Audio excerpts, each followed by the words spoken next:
I want to try and get to heaven if possible. I'm hearing I'm not doing well, but I really at the bottom of the totem pole. Well, hello.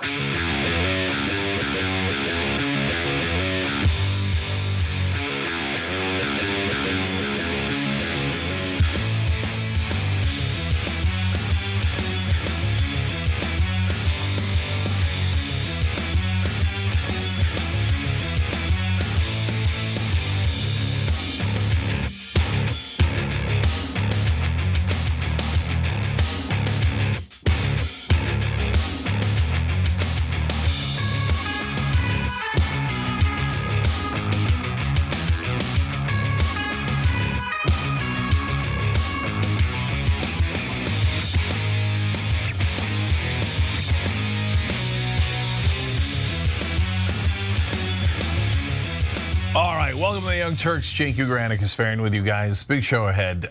Huge. So we got Donald Trump doing a military takeover of the country. We got Israel doing a military takeover of the planet.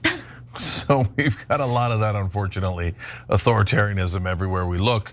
But we're gonna fight back. And look, I don't know that we're gonna get too into it in this show, but I have a lot of optimism about politics going forward for reasons. Well, you know what we'll do? We'll talk about a little bit in the bonus episode. You crazy. You crazy dog. I am, but it's a super ironic optimism because there's gonna be a lot of bad things that happen before that.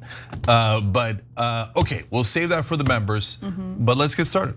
Let's get started with this. People I watched in Illinois, Chicago, Illinois is a disaster. I have property there, it's a disaster what's going on in Chicago. And you get Pritzker, he's violating our rights. As you all know, Chicago's a killing field right now.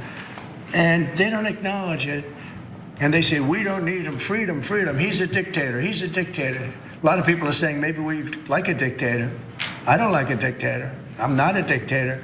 I'm a man with great common sense and I'm a smart person.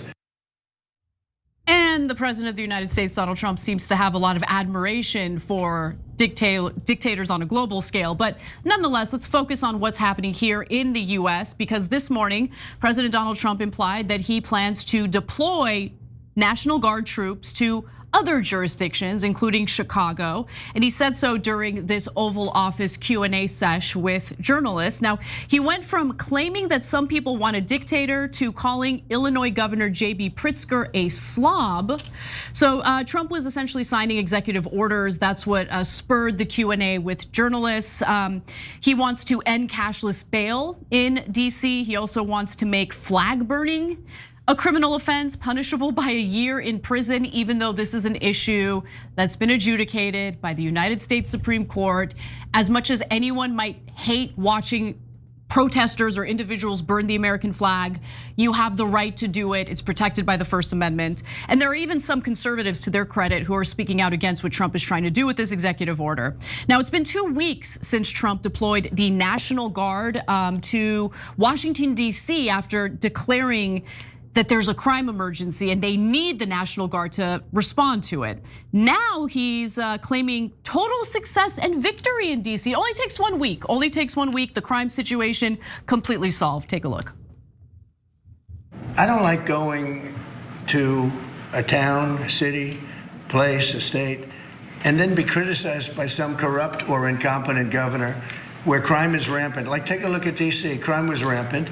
It was at the all-time worst. It got really bad during the Biden 4 years. And then I have a mayor stand up and say how crime has reached a 30-year low. 30-year low. People are being killed left and right. And it's not a 30-year low. Think of it. So for 11 days, there's been no murders. The record goes back years where that's happened. They haven't seen that happen in years. So the one thing that you can't really lie about in the crime statistics, because I think we can all acknowledge that crime statistics do get manipulated sometimes, often by local law enforcement in order to make it appear that they're doing an effective job in lowering crime. However, when it comes to things like murder and homicides, you really can't fudge the numbers there. And so when it comes to that issue, it is true that that type of violent crime has gone down in Washington, D.C., whereas there are some other areas of crime, like carjackings, for instance, where it's continued to be a problem in DC. However, for me, based on my read of how Trump is handling the situation, not just in DC, but what he's threatening to do in other cities, I don't really think this is about tackling crime. If it were about tackling crime, he would feel very uncomfortable with the fact that there was an Israeli government official on US soil attempting to rape American children and get away with it, and that our government let him flee back to Israel with no consequences. Anyway, but Cenk, what are your thoughts about what's going on here? Yeah, so number one thing I'm worried about is whenever Trump says, some people are saying it, fill in the blank, it's always something he wants to do, or something he thinks about himself. Some people are saying I'm the best president that's ever existed. Some people are saying my polling is better than Abraham Lincoln and George Washington. No one's saying that. You're saying that there was no polling back then, right? So I can give you a list of about a couple hundred examples of that. So when he starts saying some people want dictators, I'm like, oh no, right? And so nobody's surprised by this, and I really do mean that, except for I guess the independents who voted for him, because hardcore MAGA loves it. They're like, oh yeah, military take over the streets, live under tyrannical government. This is what we've been waiting for or warning about. I got some stats for you, Cenk. Okay, that's interesting. There's so I don't know that. That's pretty terrifying, actually. Okay. Yeah. You know what? Okay, let me pause here. Give us the facts, and then I'll come back. So I came across this poll right before we went on air, and the statistics here are the percentage of Americans who are in favor of essentially doing away with our democratic system and instead head toward authoritarianism. It's crazy. So this is a recent Ipsos poll. They published it on August 1st. When asked about support for an authoritarian system, a worrying 41% of Americans think having a strong leader who does not have to bother with parliament or elections is a very good or fairly good system. Parliament? I mean, this had to do with Americans specifically, right? But I think they were like trying to do a general, like how do people feel about democracy worldwide? This view gained slightly more support among men, 45%, than women, 37%. Higher earners and younger people were most likely to support a more authoritarian style. But also 39% of Americans believe the government can be trusted. Only 39% of Americans believe the government can be trusted. So please help me, square that circle, I guess. How do you think you can't trust the government on one hand, but you're calling for an authoritarian government on the other hand? No, I actually can't square that circle. I think that's funny that you mentioned that, because that's what I was going to go to in those numbers. So look, I think an alarmingly large number of people in any society would say yes, authoritarianism, if they thought it was going to keep them safer. That is why there's the old line, I think, from Benjamin Franklin about, if you trade freedom for security, you'll have neither, right? And so, but that is basically the equation that people have been having to deal with throughout history, right?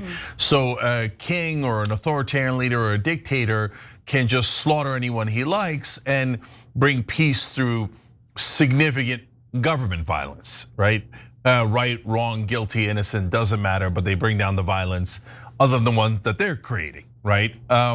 So there's this natural, sometimes reflex for people to go, okay, just give me a dictator, right? And then I'll be safer.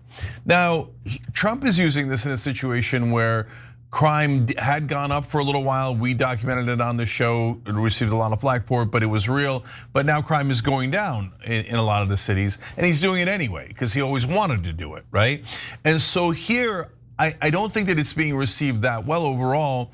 So 41% is a troubling number, but again, you're seeing it all across the world. But how does that connect to, well, we don't believe in our institutions anymore? That's exactly why they're doing it. Because at a time where we do not have significant violence or crime in the country overall, when people are still saying this, I think it's because, Anna, they're so black-pilled and they're so desperate that they're like, well, none of this works anyway. Congress never does anything. I'm gonna tell you what it is. Hold on, we're never protected by anything.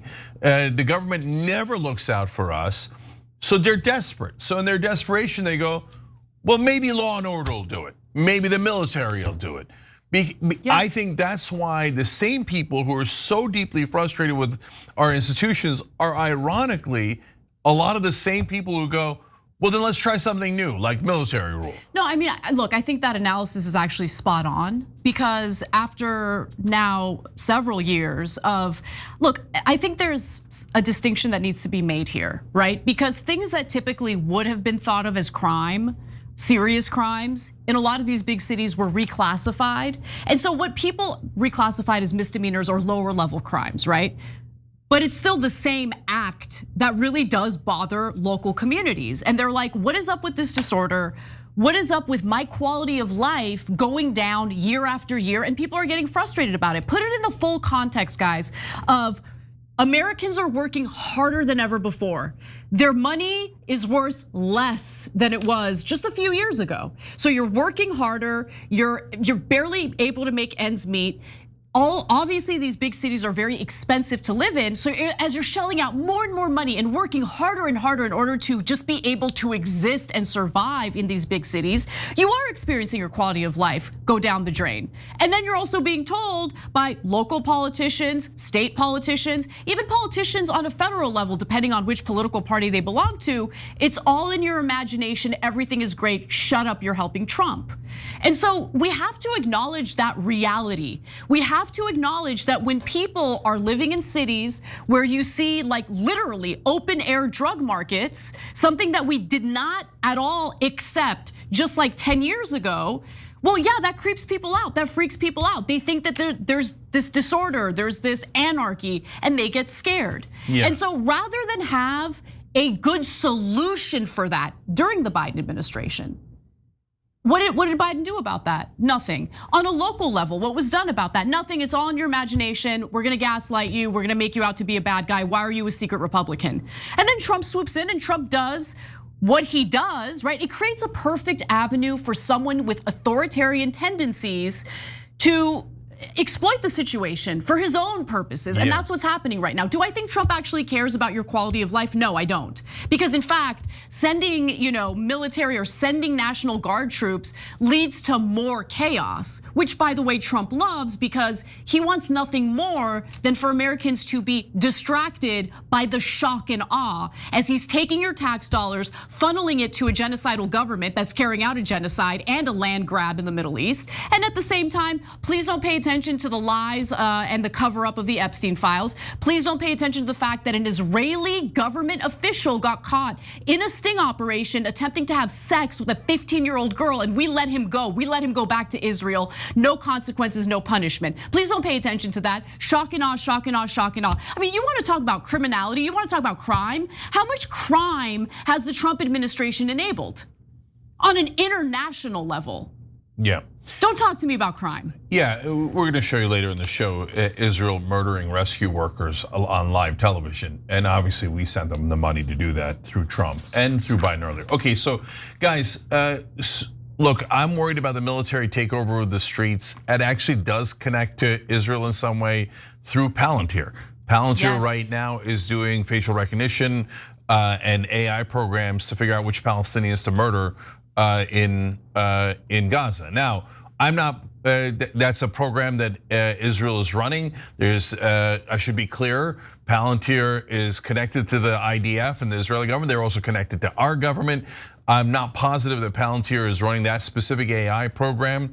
That's called Where's Daddy, where they wait for someone picked like almost randomly by AI. They claim, oh yeah, that's that guy knew a terrorist who knew someone else who knew a cat who knew a dog, etc. And they wait for him to get home and then they murder his entire family, right? They drop a bomb on them. So, but Palantir is working with the, you can call it deep state intelligence agencies, whatever you want, of Israel and America. They're basically practicing tyranny in Israel, which they will then bring over here once we have military all over the streets. So that's why I think the MAGA guys who had all those flags with "Don't tread on me," like throwing a ticker tape parade for treading on us, is deeply ironic and crazy. In terms of crime, Look, both sides drive me crazy on this, and they'll hate this, and they'll hate the whole clip, and you'll hate me for saying it if you're on one of the two sides. But on the Democratic side, Anna's right. We've done great damage by pretending there was no crime, or the crime had not risen. It was a right-wing narrative. People weren't actually frustrated. It was all a myth. It was all fantasy land, and you're helping the right wing by talking about it, etc. You were totally wrong. I know you're in your bubble, and in your bubble you were safe, and you thought, oh, I'm protecting minorities. No, you were hurting minorities. That's why Oakland recalled their mayor. I keep going back to that because unfortunately the people who kept saying that there was no crime in Oakland never talked to anyone in Oakland. It was that vote was overwhelming. It was a recall super early, which is dramatic already. Even if it passed by 1 point, it would have been shocking. Instead, it passed by 22 points, and they recalled her because they were sick and tired of the crime, and they were black and brown communities who were like, we would prefer not to be robbed. NAACP, okay. Even before the recall of the DA, NAACP kept putting out statements. This isn't working. This is hurting our communities. We need to enforce the laws better so people aren't victimized by this crime. But I mean, we're just crazy. I don't know. I don't even know. Propagandists, I guess. No. So look, guys, this is really important as a general point as well, okay? So when we pointed out the NAACP was saying, please, the African Americans in Oakland and all these other cities are asking for help, right? They're not asking you to take away cops. They're not asking to get beat by cops. They're asking for cops to serve and protect the community, which is what we agree with 100%, right?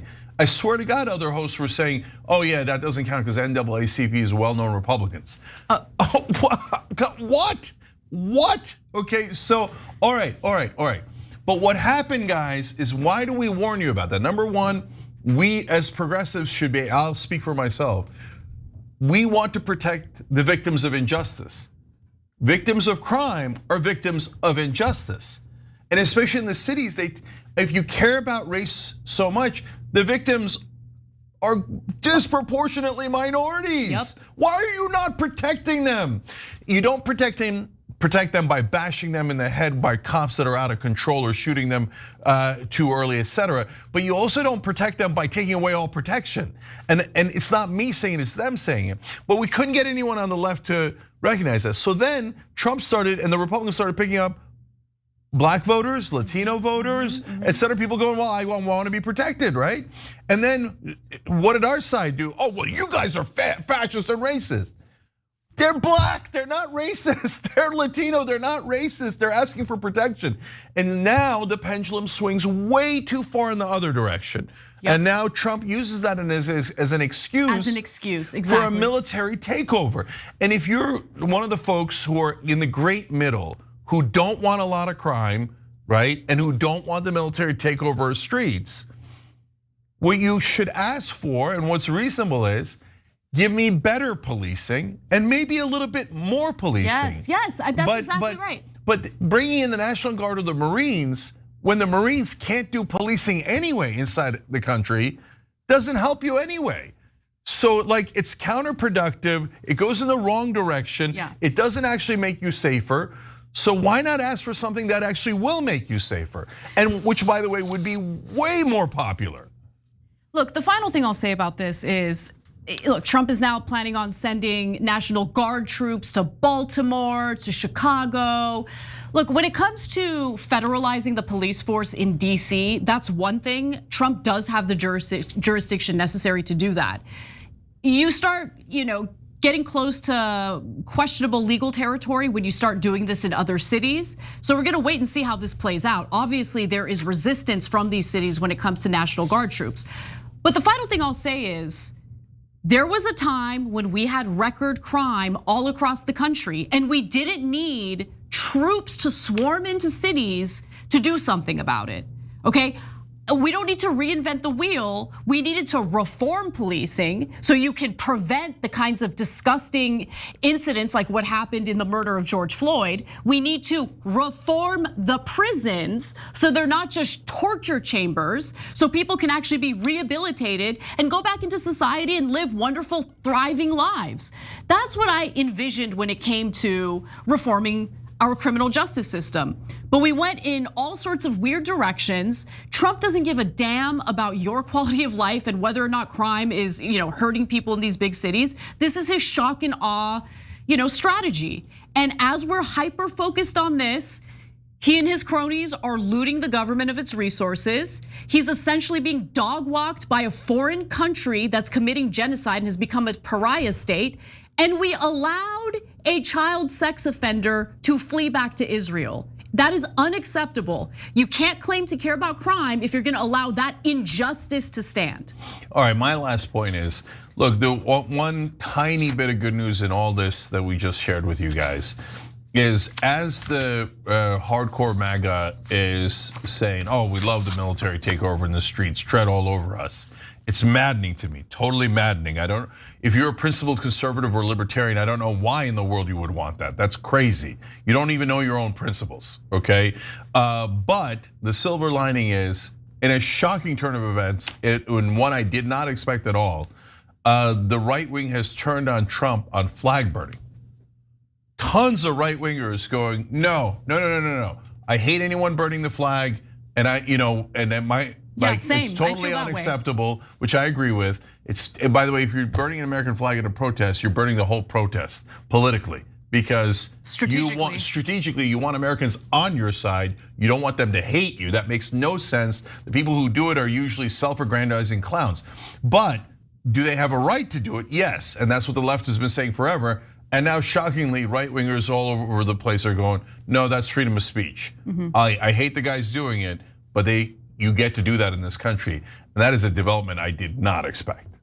Honestly, I agree with you on that one. So I guess we'll latch onto those silver linings where we can get them. But when we get back from the break, the latest out of Gaza is just, Chelsea Manning was placed in solitary confinement because she was the whistleblower who talked about the double taps that the United States military was doing. So they would do a strike, emergency workers would show up to try to help civilians that might have been harmed, and then they would do another strike to get the ambulance workers and all of that. That was a big scandal, huge embarrassment for the United States, which is why the United States retaliated against Chelsea Manning, threw her in solitary confinement for being the whistleblower on that story. We'll get a load of this when we come back. Israel does a double tap, and it is all captured on camera. We're gonna show it to you, don't miss it.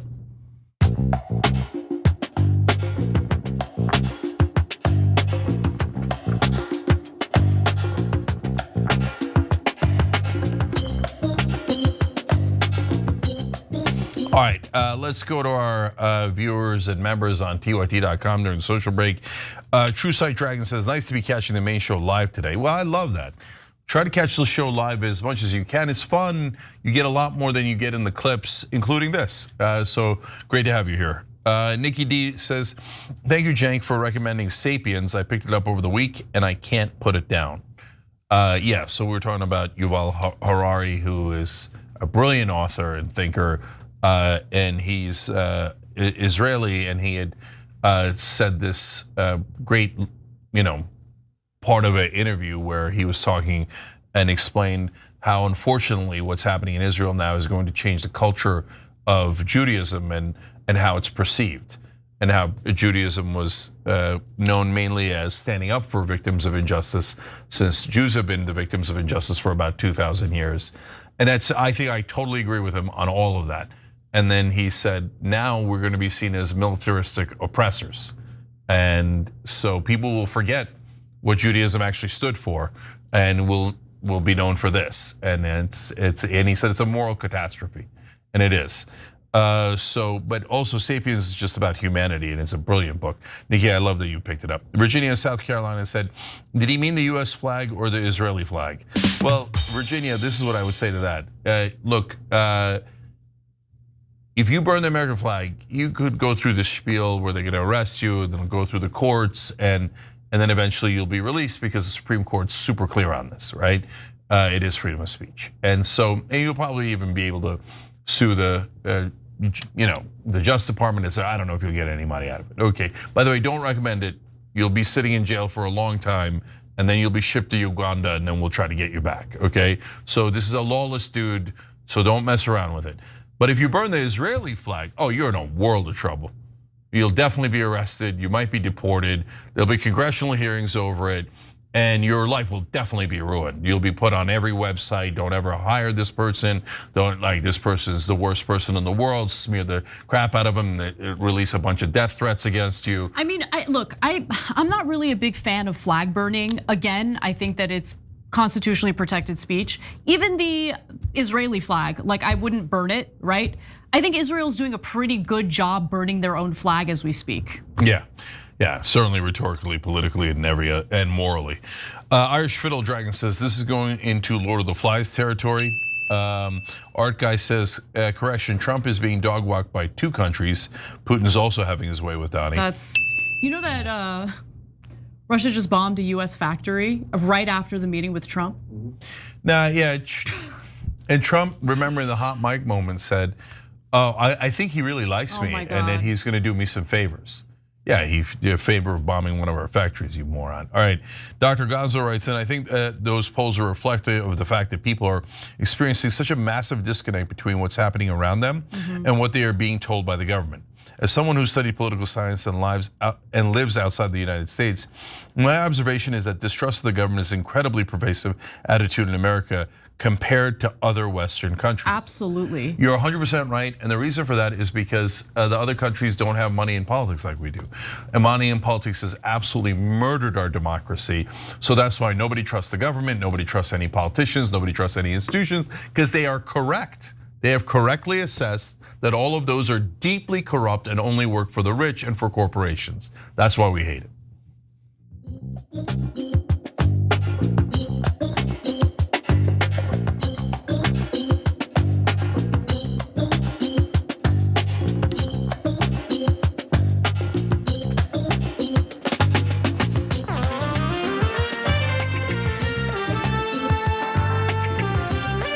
All right, back on TYT, Cenk, Anna Flanafool, and Joseph Stewart, because they were beautiful Americans who just hit the join button below on YouTube, and Margaret Holland Coffee, thank you for gifting a membership on YouTube as well. You guys are awesome. Anna.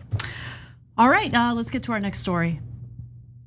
Dual strikes on the Nasser medical complex in Khan Yunis killed at least 20 people, including journalists, according to Gaza health officials.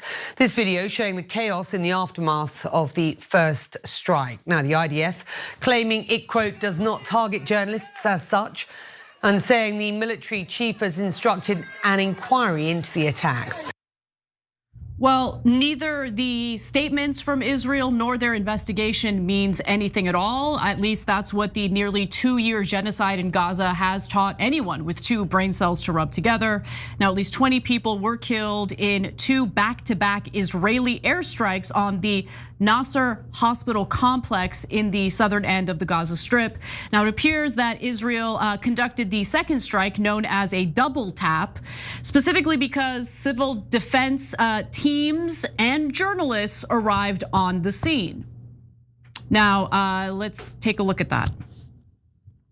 Now, we know that after that first strike targeted the 4th floor of the hospital, we understand that there were emergency workers, health workers, and journalists who all rushed to the scene. Now, we have footage that we see, it was also played on live television, showing those individuals on a damaged staircase trying to retrieve casualties, one holding up a damaged video camera to show the journalists' presence.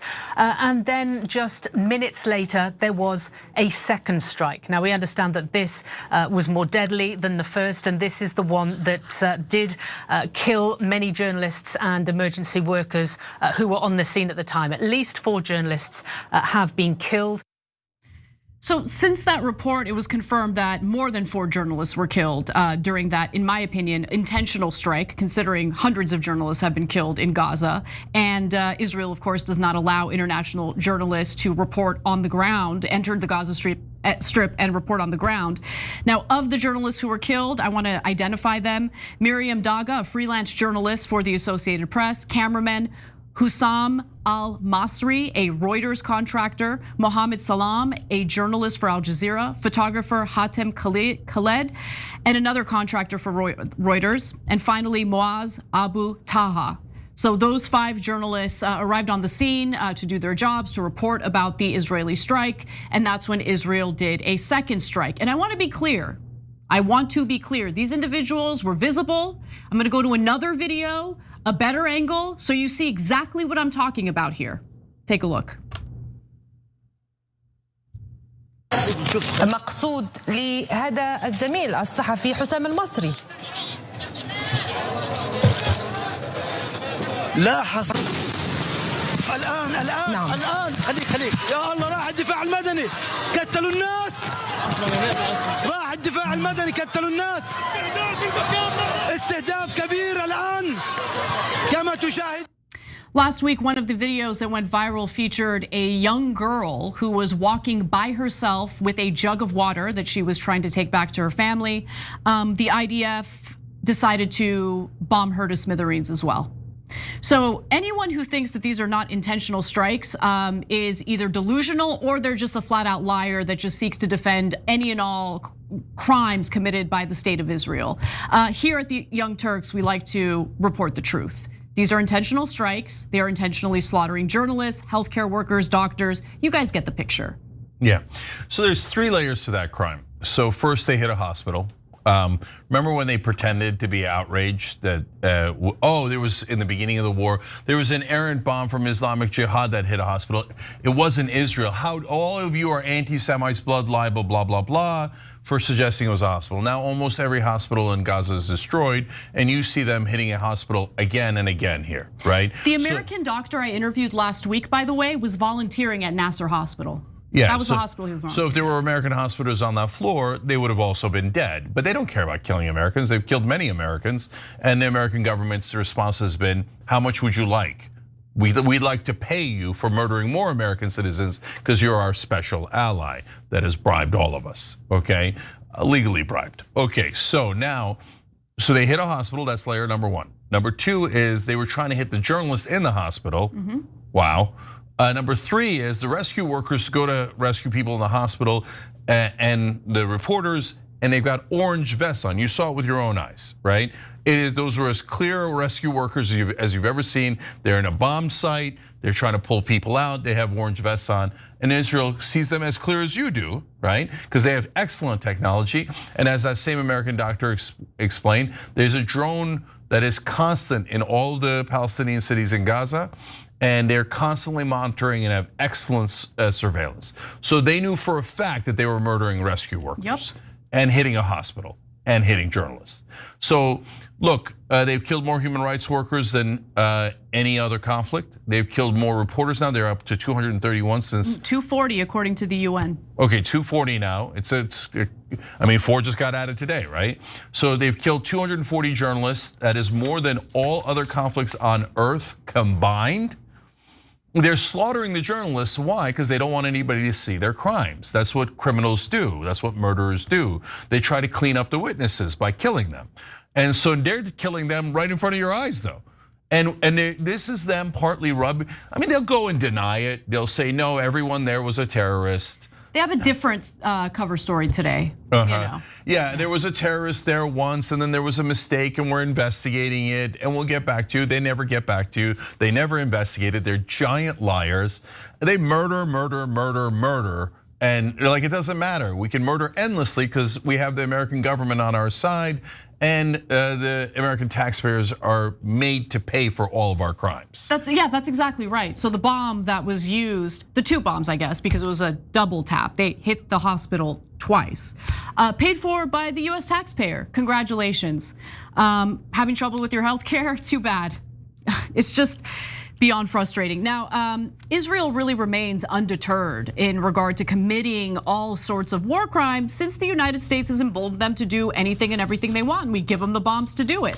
Now, Israeli military spokesperson Lieutenant Colonel Nadav Shoshani did confirm the strikes on X and pretended as though targeting journalists is not part of their policy. It absolutely is.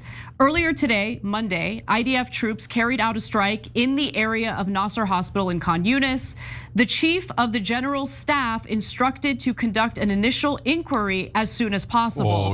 They're investigating. Okay? And it was not in the area of the hospital, it was on the hospital. It was on the hospital, yeah. But don't worry, they're investigating it. They got people working around the clock.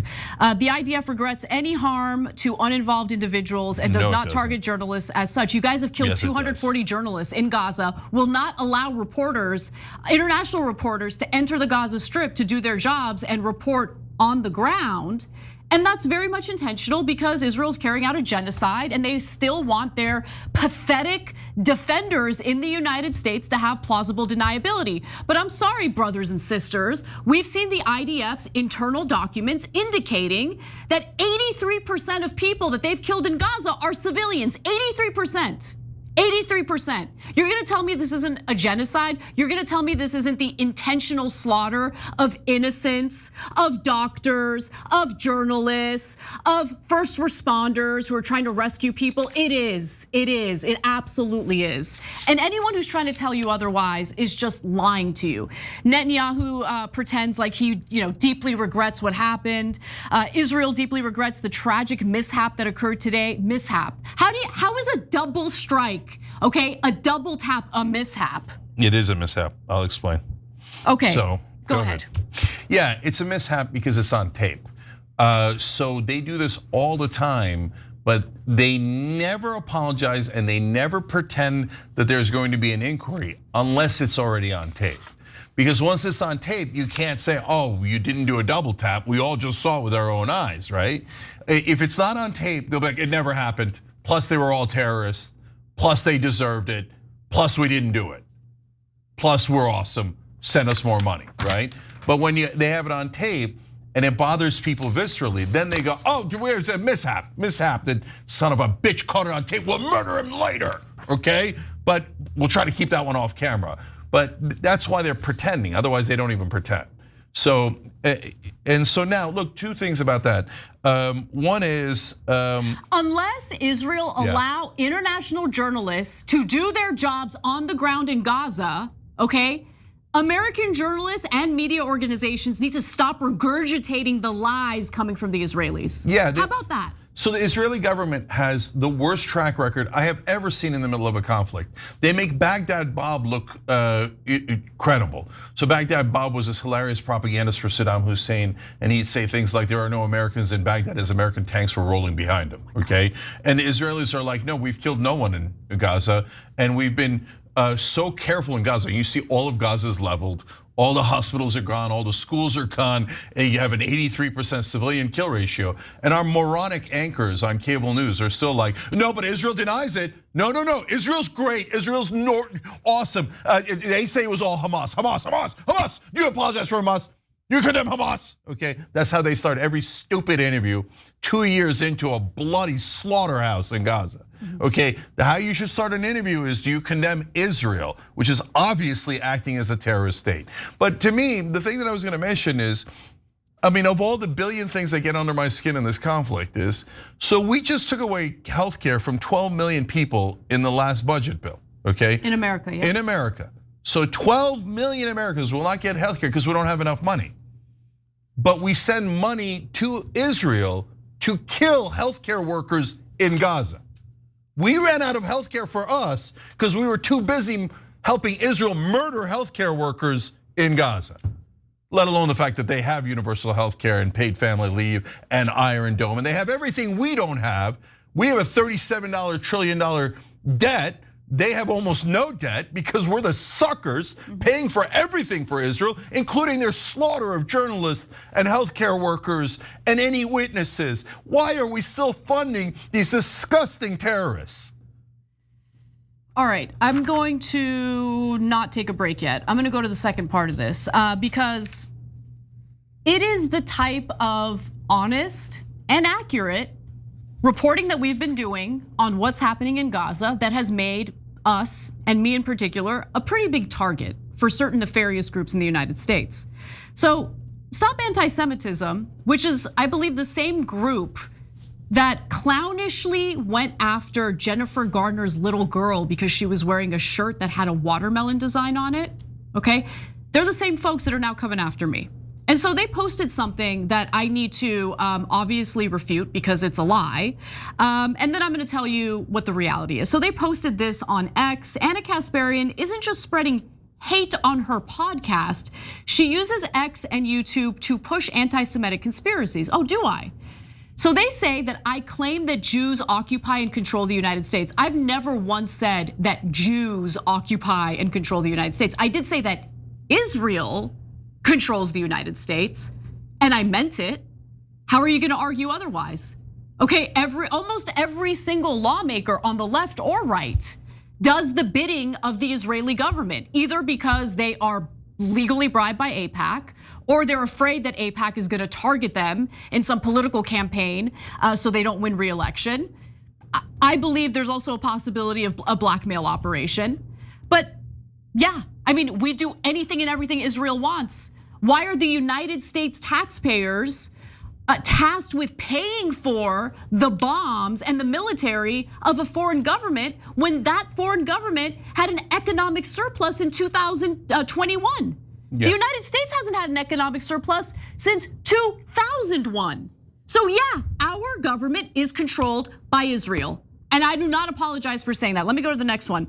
Called pro-Israel lawmakers scum and traitors. I stand by that entirely. Said Israelis celebrated 9/11. Let's talk about that briefly.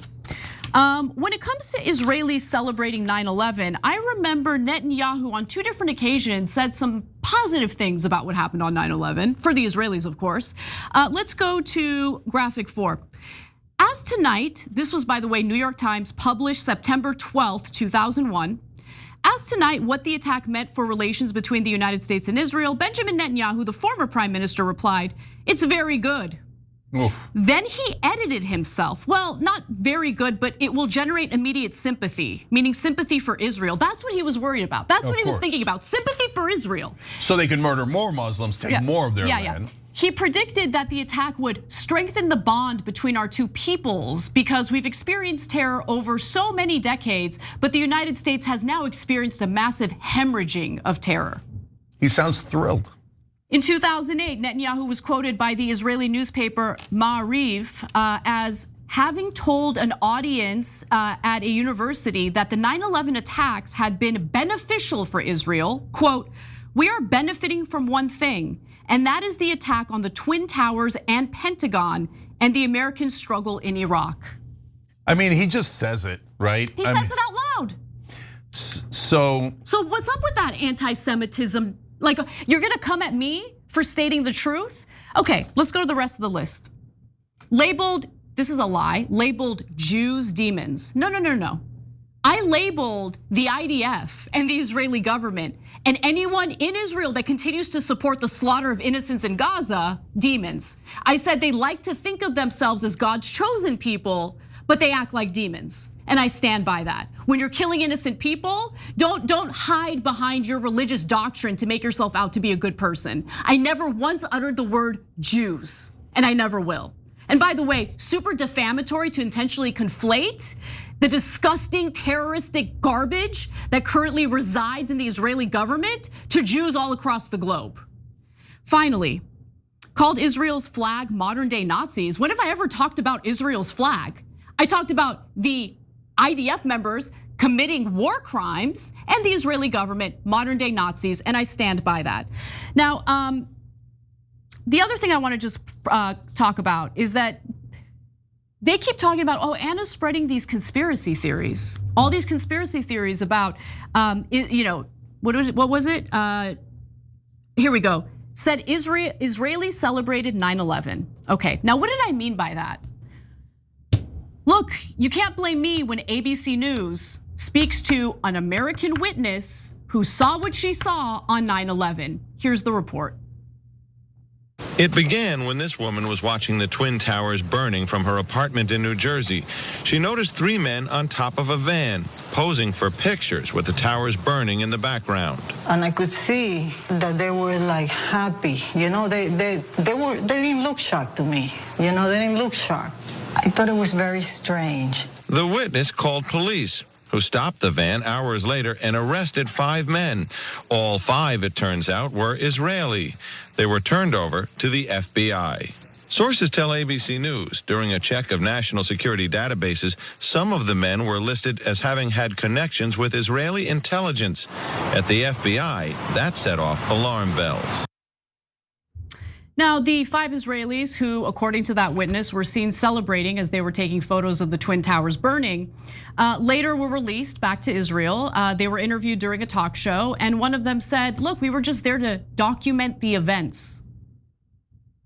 By the way, the moving truck, they claimed that they were working for a moving company. It was a shell organization with ties to Israel. It wasn't an actual moving company.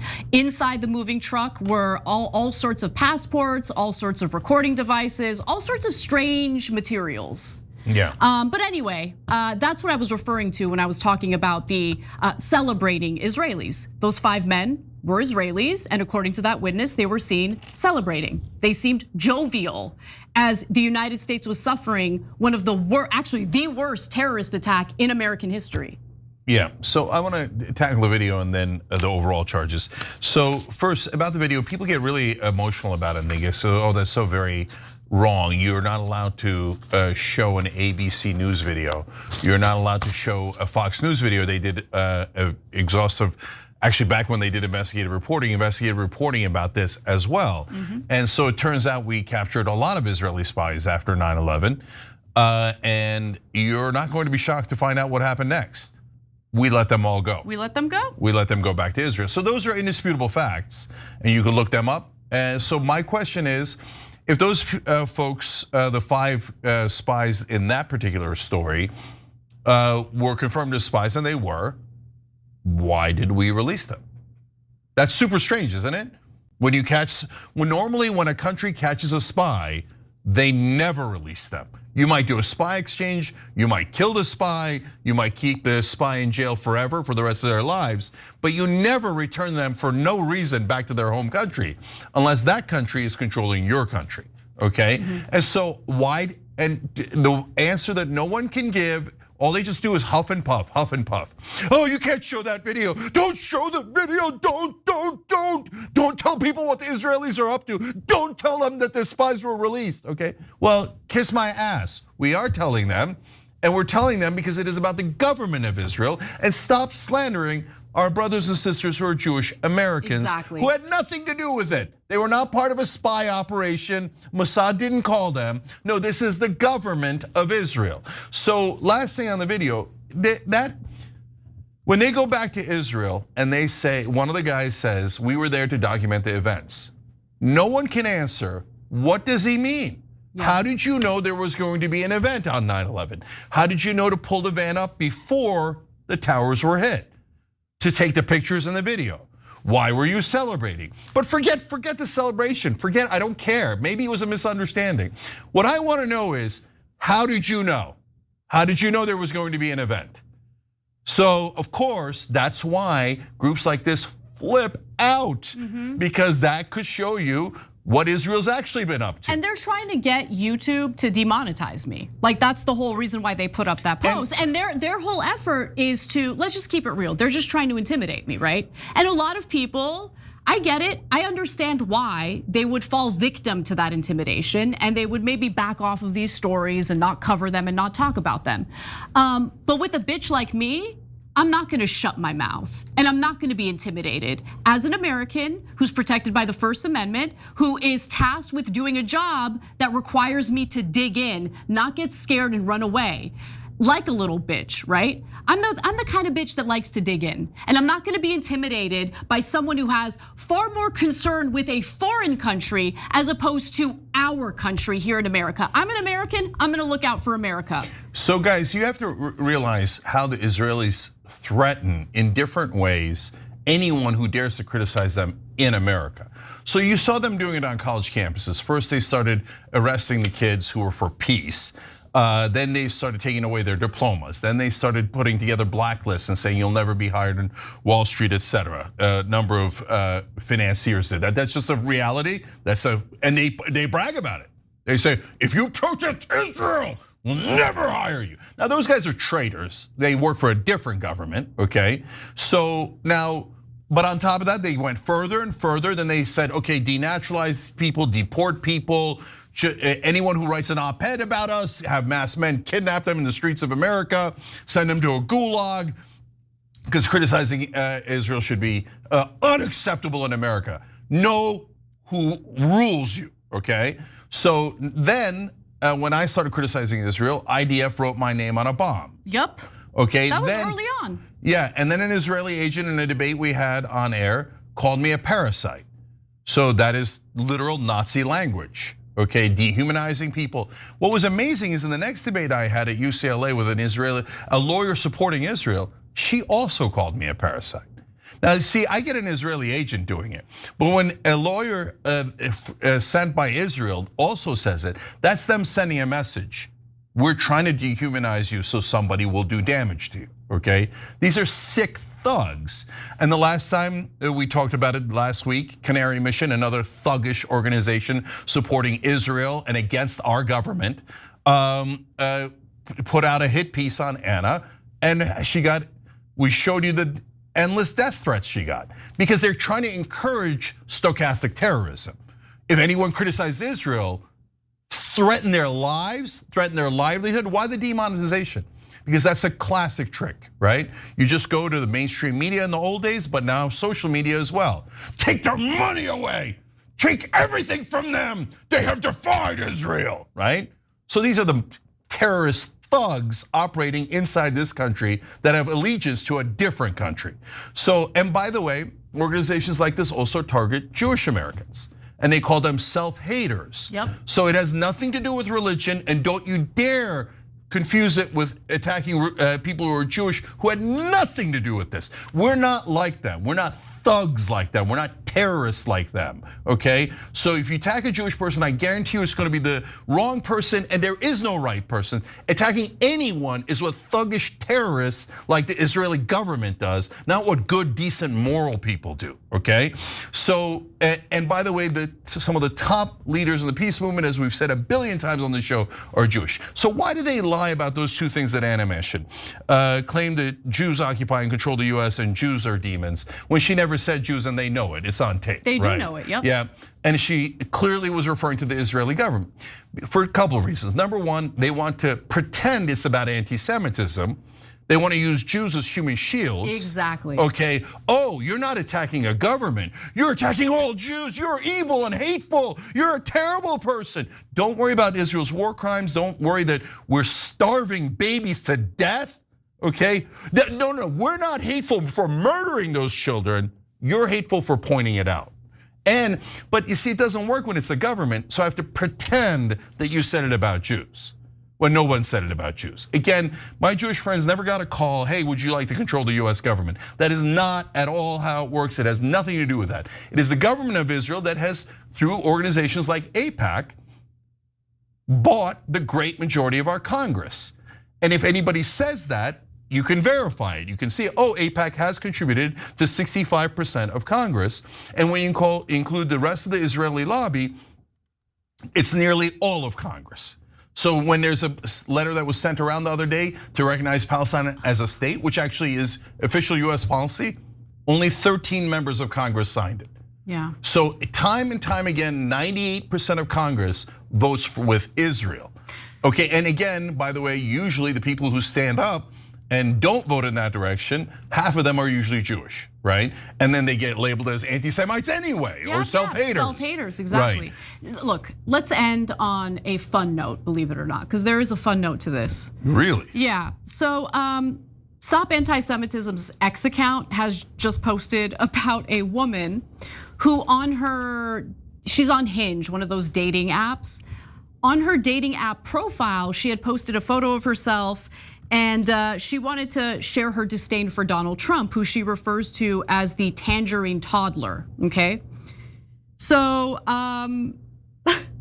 Stop Anti-Semitism posts like a screenshot of her profile, and it says, she wrote, I'm weirdly attracted to people who dislike the tangerine toddler as much as I do, and who care about human rights, with a Palestinian flag and a Ukrainian flag.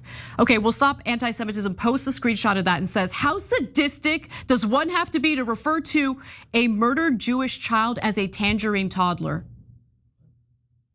No. So you just made it up? No, she's talking about Trump. Talking about the president. That's no. They're like, no, to them, When all you have is a hammer, everything looks like a nail, right? So they're like, okay, slaughter all the anti-Israel critics, right? Anti-Semite, anti-Semite, anti-Semite, right? It's not a toddler. They're talking about Trump. Who cares? Anti-Semite, anti-Semite, anti-Semite. They were just triggered by seeing a Palestinian flag in her profile. Of course they were. That's all it was. Because why? You know why? They hate Palestinians. They think Palestinians are inferior to them. They're sick supremacists who say, no, Israeli life is worth everything. And by the way, Israeli lives are precious just like all human lives. That's why we were against October 7th and we were outraged by it. One of these knuckleheads was like, I can't believe your first words on air after October 7th was goddamn Hamas. Wait, how is that a bad thing? Thank you for showing that we were outraged after October 7th, right? And then when you flipped around, you as in Israel, then murdered 60 times the number of civilians, had 60 October 7ths, 60. Murdered 500 times the number of children and started to starve a population in its entirety. Collective punishment, obvious genocide. You don't get to hide behind, we're protecting people against bigotry. No, you are the bigots. You are the bigots who say that a Palestinian life is worth nothing and you should get to slaughter them endlessly. And if anybody complains, take away their money, take away their jobs, take away their freedom on behalf of Israel. No, this is America. And if you come for Americans like this, at some point, all of America is gonna rise up, and they should. And we should realize that Israel is not an ally. They're a force within the country that is constantly robbing us blind. They've already taken $310 billion from us. And when you ask them why, they say, you owe us. What the hell do I know you for? Americans don't owe you anything. We've already given you way too much. We never should have given you anything, let alone $300 billion, let alone in the middle of a genocide. So the government of Israel is run by a bunch of sick terrorists, and people who work at Stop Anti-Semitism and Canary Mission are working for them and against the American people and hiding behind good Jewish people in this country. And by the way, putting them in danger by being disgusting pro-terrorists while pretending that they speak for all Jews. Stop hurting our Jewish friends and family by doing these kind of monstrous actions and putting a genocide on them when they don't deserve it. They didn't do it. It was your sick Israeli friends who did it. And why don't you own up to that and be truthful for the first time in your life? And they never will. Instead, they'll go back to the same old things. Oh yeah, we should threaten them. Threaten them. How could Americans dare to have freedom of speech? You must end America's freedom of speech on behalf of Israel. But hey, me burning your constitution for a foreign government, if you complain, you know what they're gonna do? Anti-Semite, fire him, arrest him, take away his livelihood, make sure you destroy all of Israel's enemies, but you're not allowed to say it. Well, we just said it, so go ahead and kiss my American ass, you bunch of Israeli pigs. All right, we gotta take a break, we'll be right back. This is humanity, bitch, and you should appreciate it.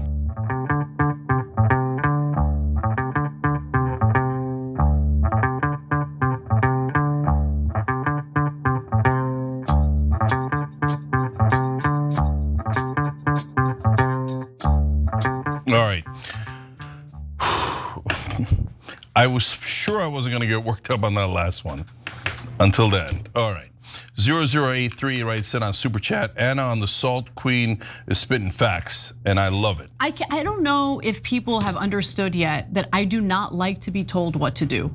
I know. Look, I don't like anyone attempting to control me. And in fact, the more these attempts to control me occur or coerce me or intimidate me happen, I'm not kidding, I dig deeper and I get louder. So Stop Anti-Semitism or Canary Mission or whatever nefariously funded organization, whatever you decide to say about me, it's not gonna work. I'm not gonna shut my mouth.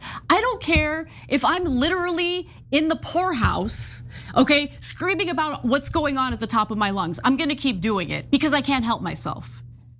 So if you think the intimidation tactics are gonna work, you're wrong, I'm sorry.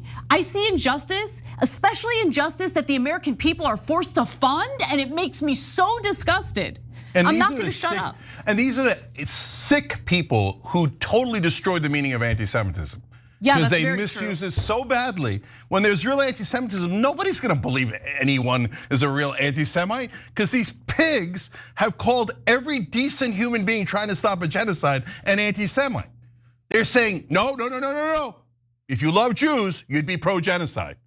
If you're not pro-genocide, you're not pro-murdering Palestinian babies, you're an anti-Semite. That means you don't like Jews. No, shut up.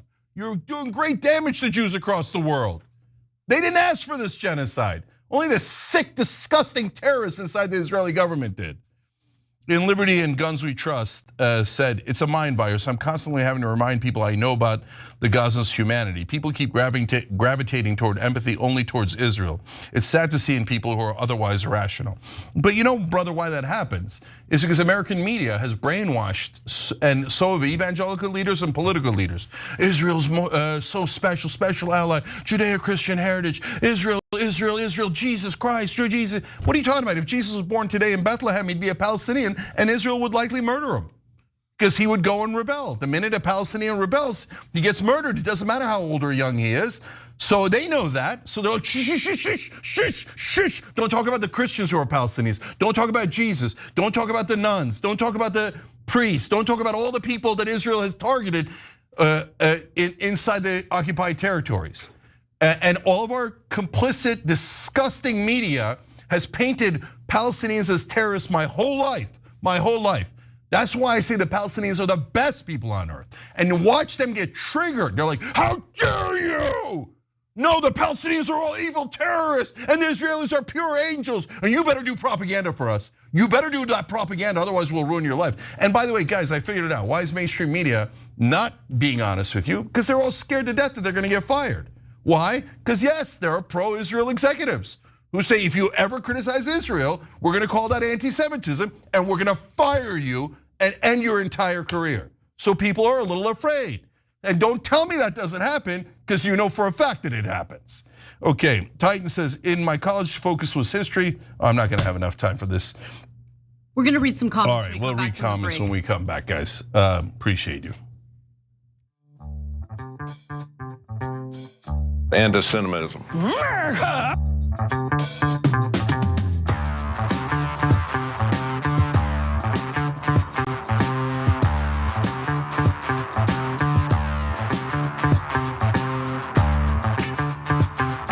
All right, let's go to YouTube members. Robert Dickerson.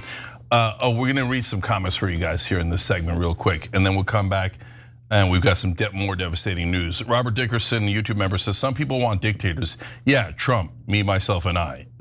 Yep.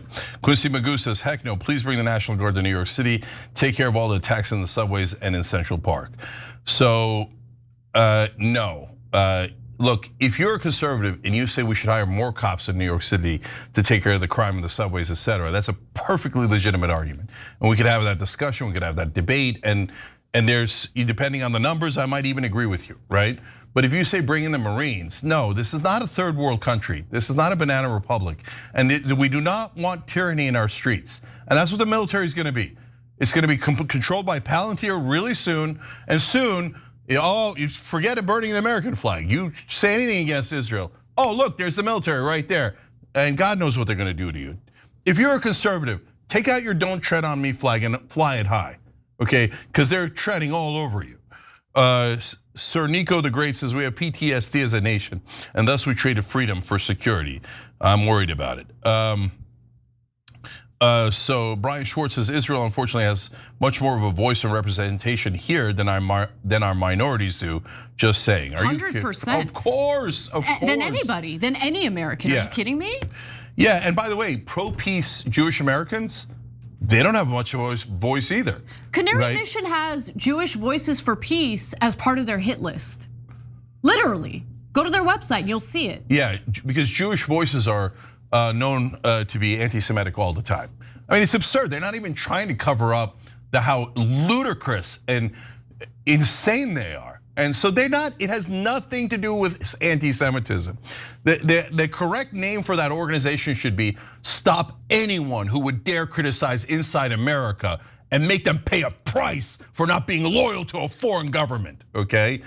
And if it's Jewish Americans, even worse. How dare they betray Israel? No, they're Americans Okay. They don't work for you, okay? And they don't work for your terrorist government.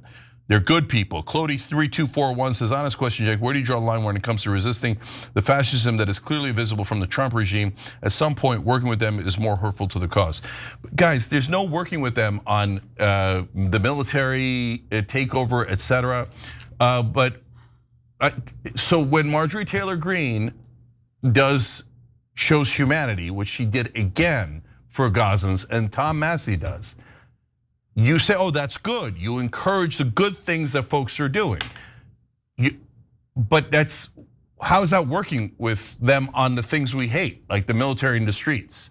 I just make it make sense. I know, look, I know. Some people are worried. The left has no power, they're disorganized, they love infighting, and they love losing. So please explain to me how we win on anything by like walling ourselves off even more and purging people who we consider heretics. I need to understand, I really need to understand. Because my entire life on the big issues that really matter, save for a few things like gay marriage getting legalized, things have only gotten worse. They've only gotten worse. The more polarized the country has gotten, the more people go into their little tribal corners and refuse to work with each other on things where they might be like-minded, the more we fail.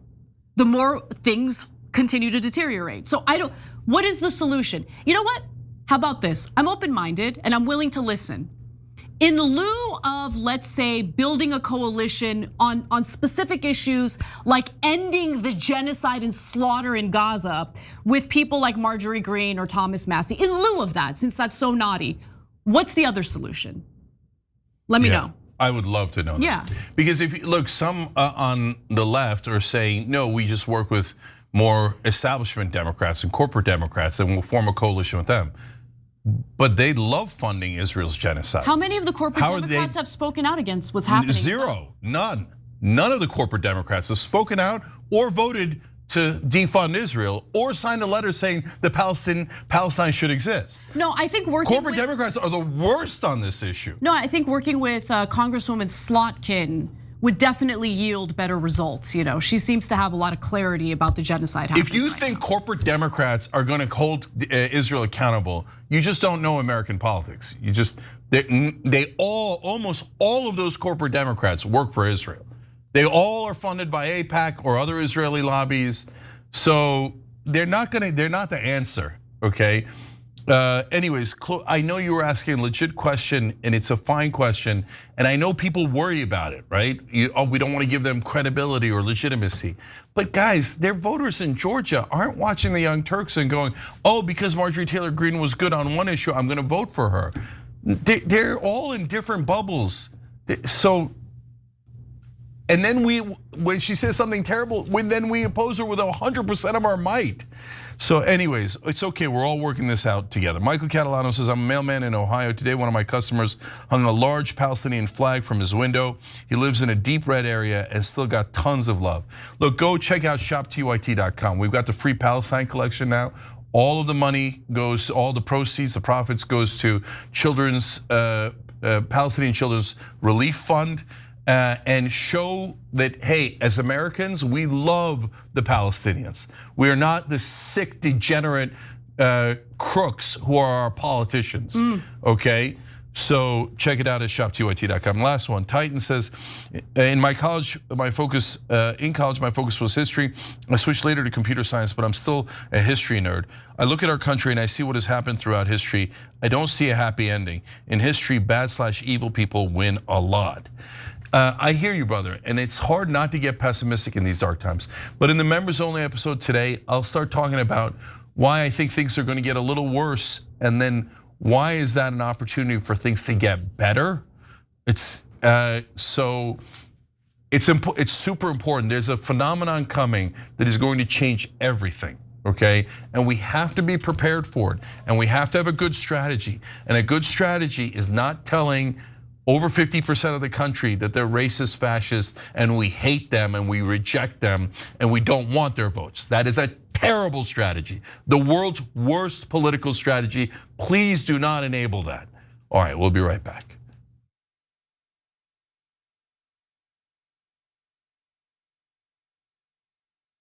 Damn it, they failed us. And if you're not angry about that, Michael, and any of you out there, then you're damn wrong, because you should be angry. Young Turks. It was genuine. He was mad. Cenk Uygur, known online as one of the Young Turks, isn't afraid to throw some punches. 3, 2, 1, fade up. Cenk the Turk Uygur. What kind of TV station is this? The whole point is for me to yell and scream and tell you what I think. It was right out of like Wayne's World. This guy on this little rinky-dink website is speaking truth to power. We've been averaging 600,000 views a day, beating most of the cable shows in America. We're the largest online news show in the world. We're celebrating our 1 billionth view. Television, we're coming. More politics ahead with Cenk Uygur. He knew that the MSNBC opportunity was an experiment. And Phil and host beat CNN and headline news combined. At some point, they want to give me a show.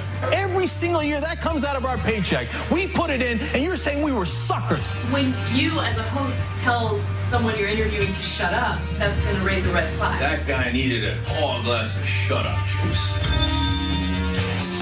If President Obama's doing the wrong thing, I'm not going to tell you that he's doing the right thing so I can, quote, support him. He says to me, "You won't believe the meeting that I just had." The head of MSNBC talked to me. And they want him off the air. Cenk took an incredible risk. We're supposed to challenge the government. That's the role of the media. The Democrats and the Republicans are here to screw you. And who on the air is saying it? I wouldn't have done what he did. That if I'm going to be a talk show host, I should be the biggest talk show host in the country. I don't think anyone else does it better. I don't think anyone's even close. Before you know it, I'll be back on your TV doing a national show. I guarantee it.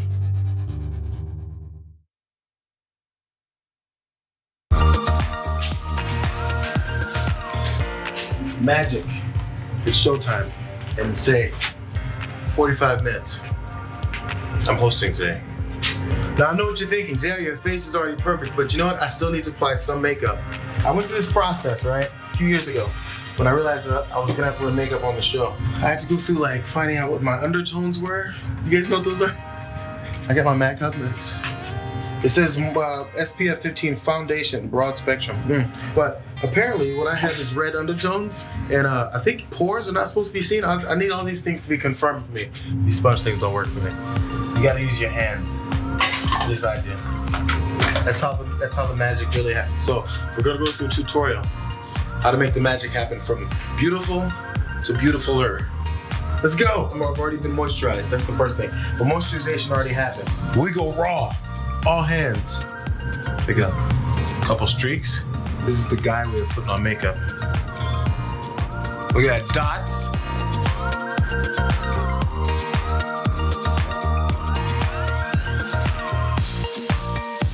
There's some shiny points that generally happen. First of all, here we go. You dust here. I'm putting way too much, but you dust. Oh, get the excess off. You don't want chunky powder. There's like a T-zone, I think, right? Mine is a double T-zone. Because I went middle and another cross. Make sure your nose isn't all shiny. People get on you for it. They'll say, that's not a good point you made on there, JR. Your nose is shiny. You guys are picky like that sometimes.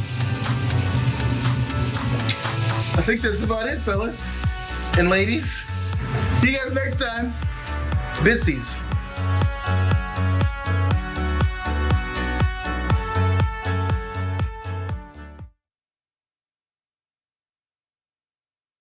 I can't wait to have your Person, woman, man, camera, TV. in my mouth.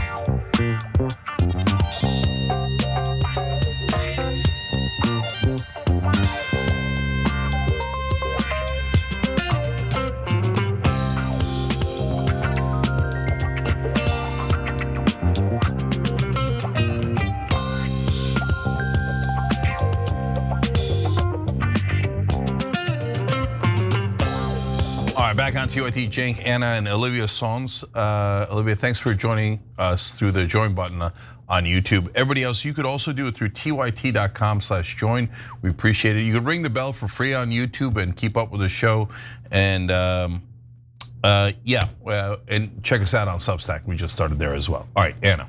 All right, well, let's talk a little bit about what's happening in Philadelphia under the leadership of Democratic Governor Josh Shapiro.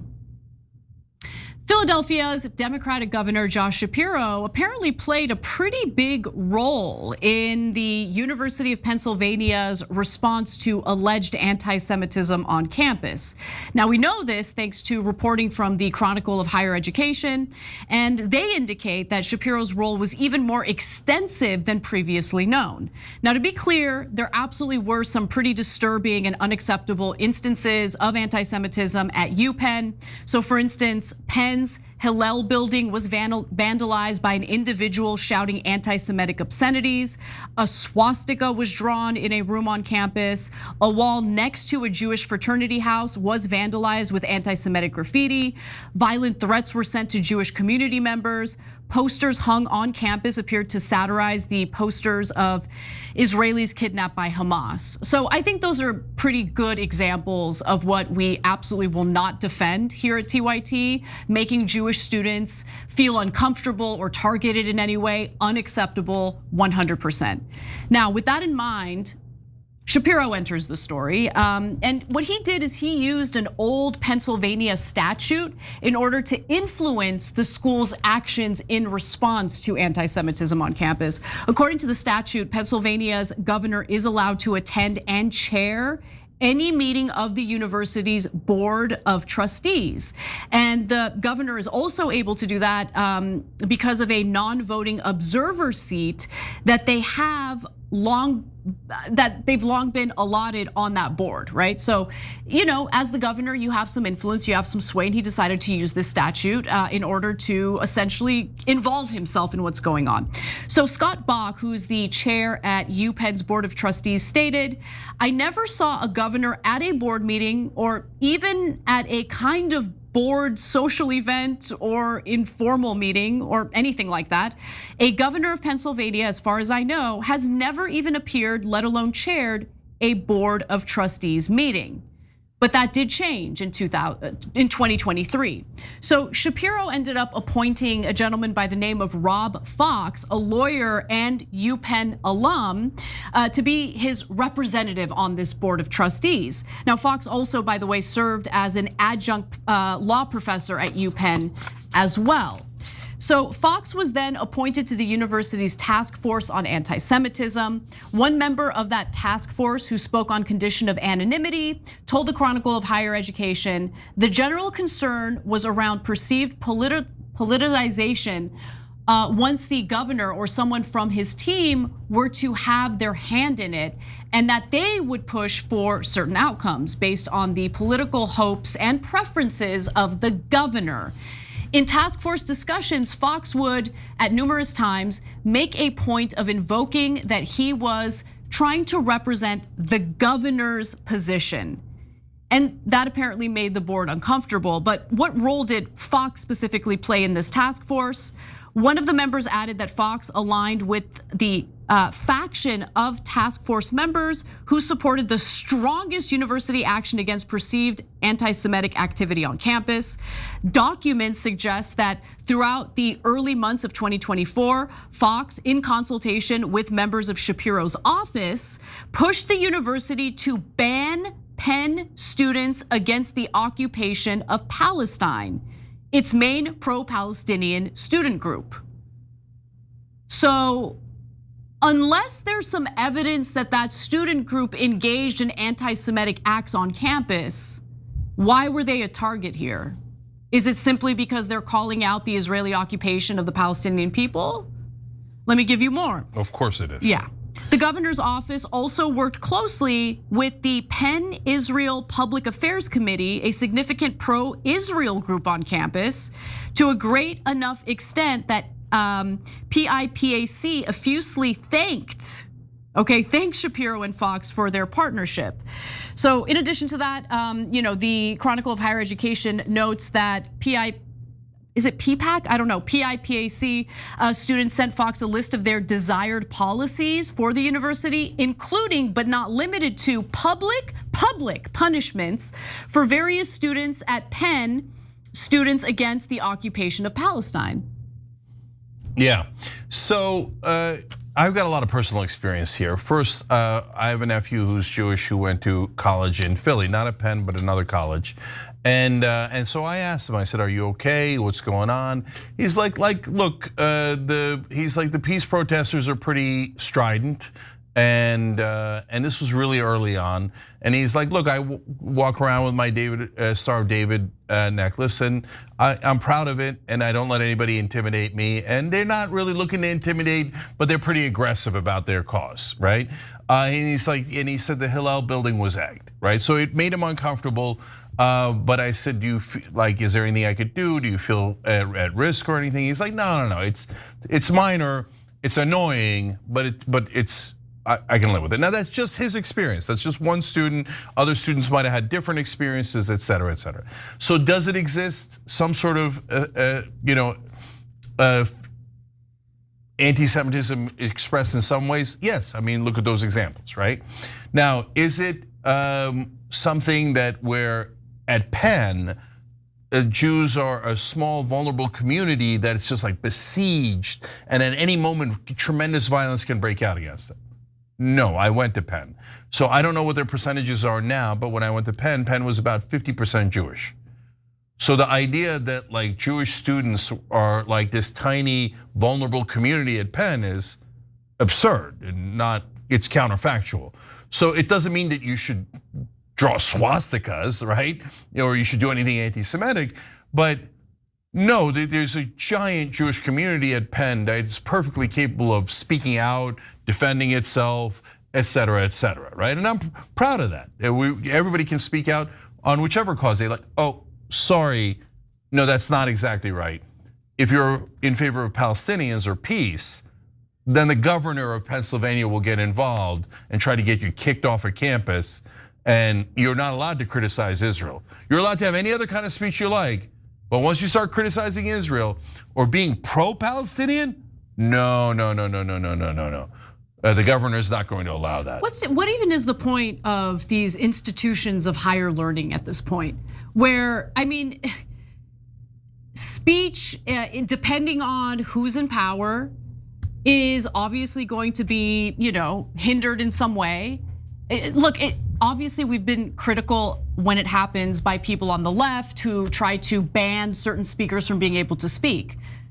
But when it comes to censorship as it pertains to criticism of a foreign government and the actions taken by a foreign government, how is this acceptable at all? Again, instances of actual anti-Semitism should be punished. The individuals who engage in said anti-Semitic acts absolutely should be punished. But the idea that pro-peace or pro-Palestinian groups shouldn't even be allowed to exist on campus, shouldn't be allowed to speak, shouldn't be able to speak their piece or share their perspective is ridiculous. In an institution of higher learning, you're supposed to engage in more dialogue, more conversation. It's a perfect opportunity for that.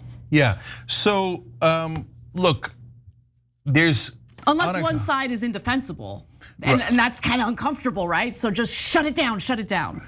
Yeah, so look, I think that there's different layers here. So when you do graffiti of a swastika, that's vandalism and definitely should be punished, and right? it's meant to spread, and it's meant to intimidate. Exactly, right. Exactly. So and if you do that against black students and you hang a noose or something like that, similar, right? But just words are not punishable and should not be punishable. So when I was at Penn, I started out as agnostic, then I became more into Islam because I took an introduction to Islam class. I've told this story, funny story before on air, but it was an Irish professor who did such a great job of teaching it. And I became more religious in the middle. And then at the very end, I became agnostic again because I read the Quran, the Bible, et cetera, and didn't believe it. But so I had that experience as a Muslim student and as an agnostic student. And so did I get some, unfortunate words about me when I was Muslim? Yes, right? Did I also get it when I was agnostic? Yes, I had an evangelical student tell me that I was gonna burn in hell. And so she was just trying to save me because obviously I was gonna be tortured by Satan because of my beliefs. My beliefs were so offensive and terrible, et cetera, right? So should that be banned? Should the insults I got when I was Muslim be banned? No, we should have freedom of speech on a college campus. You shouldn't say terrible things to Muslim students or Jewish students. But we've got to at least have some sort of speech to get to a right place. Why? Because once you start banning speech, what happens first? You can't criticize the Israeli government. Wait, how did we get there, right? Because the powerful always use it for their own purposes, not to actually protect Jewish students, Muslim students, or any students. And so, guys, it's not that there was no anti-Semitism at all on any of these campuses. It's that whatever existed was used as an excuse to make sure that no one criticized Israel on any of these college campuses. So, Governor Shapiro, I don't believe you at all that you were just trying to protect Jewish students. I believe you were trying to protect Israel. And so that is unacceptable, and you should butt out of education because it's a Trump move. Yeah. I mean, isn't it interesting? Trump goes into these schools and gets lambasted, and he should. It's terrible what he's done. Shapiro does it. Well, I mean, at least he's doing it on behalf of Israel, and he's a beloved Democrat. I have a better idea. I have a better idea for Governor Shapiro. How about you take a trip to Kensington and take care of your people? How about that? Anyway, we got to take a break. We'll be right back.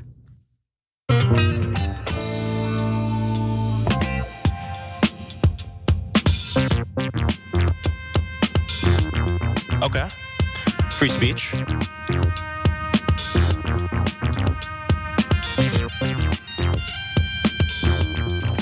All right, guys, we didn't get to it in that story, so I just want to share something with you guys. Marjorie Taylor Greene had this giant X post a couple of days ago, and she said, I'm gonna read a big portion of it. If America was being bombed day and night because of something horrific our government did, and many innocent Americans and American children were being killed and traumatically injured, and we begged for mercy, but the rest of the world said Americans voted for their government, so they deserve it. Their government is bad, so all Americans are bad. Therefore, this is what they get and must be done. And the world was silent to our suffering, and no one came to our aid, and our cities and homes were bombed and turned to rubble, and our infrastructure was destroyed. No farms, no grocery stores, no more organized society, and no one helped our injured and hungry children. How would you feel? What would you think? What would you do?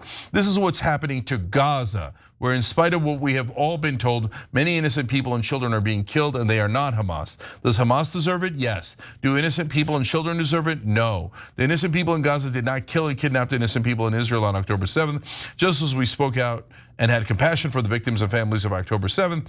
How can Americans not speak out and have compassion for the masses of innocent people and children in Gaza? Is one type of innocent life worthy and another type of innocent life worth nothing? And look, I'm gonna keep going because it's amazing. For me, I think God sees all innocent lives the same, and he loves them all. As a matter of fact, he sent his own son for all people, and that's how much he loves us. America funds Israel $3.8 billion annually for military aid. Actually, correction, US taxpayers funded Israel $3.8 billion annually for military aid. That means every US taxpayer is contributing to Israel's military actions. I don't know about you, but I don't want to pay for a genocide in a foreign country against a foreign people for a foreign war that I had nothing to do with, and I will not be silent about it. So of course for that, she was called an anti-Semite, and then people say, no, we should never work with her. No, I'm gonna work with her, and I'm gonna try to help end that genocide. I'm not gonna work with her on things I don't agree with, but with Tucker Carlson and Marjorie Taylor Greene are working to end a genocide, and they're among the very, very, very, very, very few people who treat Palestinians as human beings in American media and in American politics, then I am happy to work with them. And if you don't, and you say, no, I don't want their help, it will stain me, okay? No, your actions and not fighting hard enough to help save Palestinian lives will stain your morality, okay? So, all right, let's go to comments on our website. Baron Von Owen says, the US is a net energy exporter and has been for some time now. Why do we need to be involved in the Middle East? So by the way, that's why we kiss Saudi ass and Qatar and UAE and all those folks. But it has nothing to do with Israel. Israel doesn't have any oil. Israel just legally bribed almost all of our politicians. So that's the only reason we work for them, is because of the crooks in Congress. Almost all of them are corrupt. It has nothing to do with oil, and it has nothing to do with Middle East anything. Art Guy says, an outrageous war crime. Countries need to expel their ambassadors, sanction Israel, and consider UN police actions immediately. Of course they should, but they won't. and Israel will bully all their leaders, and their leaders will be very happy to comply. Although these days there is a rebellion in Europe. Mongoose Dragon says one party is compromised of fascists, another party is out to destroy all populists. Sucks. Yep. So yeah, the Democratic establishment is disgusting, and they are constantly trying to destroy populism, and that's why they're losing elections like morons, like utter, like helpless idiots. Anyway, we'll be back. This earth warming and carbon is actually healthy for us.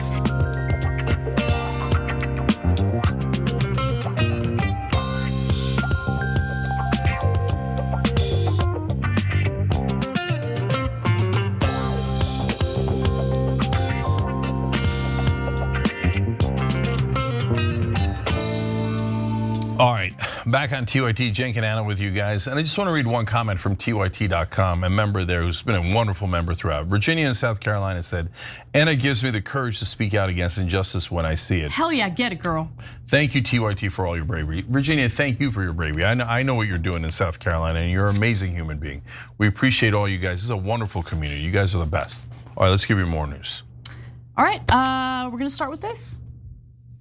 The US basically accepted the Israeli notion of that we will not put any deal on the table that will end the war.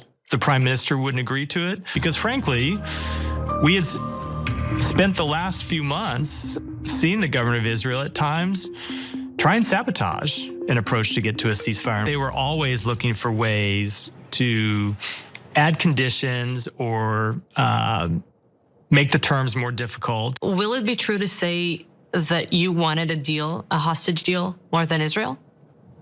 I believe that's true. The man that you just heard being honest for once in his life used to be the State Department spokesman. Matthew Miller is his name, and he lied to all of us over and over again throughout the course of Israel's genocide until Biden was the Biden administration was no longer in office. I want you to know that, so no one makes the mistake of helping these disgusting, loathsome pricks engage in the, character laundering that they're trying to engage in right now. But nonetheless, he served as an aide to former Secretary of State Anthony Blinken, another loathsome human being. Both men, and especially Miller, provided endless cover for Israel during the Biden administration. But now Miller is admitting that the government of Israel has repeatedly sabotaged ceasefire deals with Hamas that could have brought the hostages home. Same thing that we've been saying on this show over and over again. Now, wow, aren't we so lucky? We have former Biden administration officials admitting that that was the case and has been the case. So in this interview with Israel's Channel 13, Miller gave some pretty damning examples that prove Benjamin Netanyahu never prioritized the lives of the hostages. I think that's pretty evident with the way the hostages have effectively been abandoned by Israel. And here he is talking about what happened in the lead up to the assault on Rafah last year in 2024.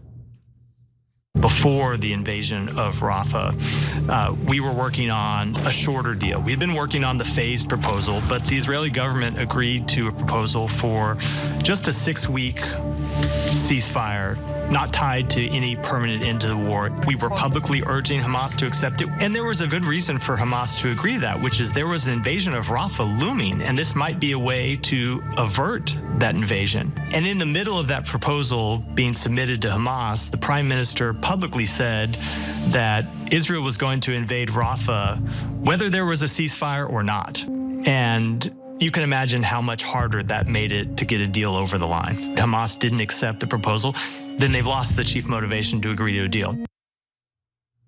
Now, I just want to remind you all that there were Israeli officials who, said that they felt no pressure from the Biden administration to accept a ceasefire deal. So you have two sides saying two different things to some extent. Both sides consist of liars, so I don't know what to believe. What I do know without a shadow of a doubt is that Israel didn't want a ceasefire, never wanted a ceasefire. And yeah, Netanyahu did say publicly that he intended to continue fighting. because it's not about the hostages. It's about a land grab. It's about the Greater Israel Project. Anyone who thinks otherwise is just delusional at this point. Yeah, I think both things can be true. So I think that the way that it played out was based on reporting during the time, but mainly after Biden left, because, well, I'll get back to why in a second. What Israel would do is they would do something outrageous, and then America would try to walk it back a little bit.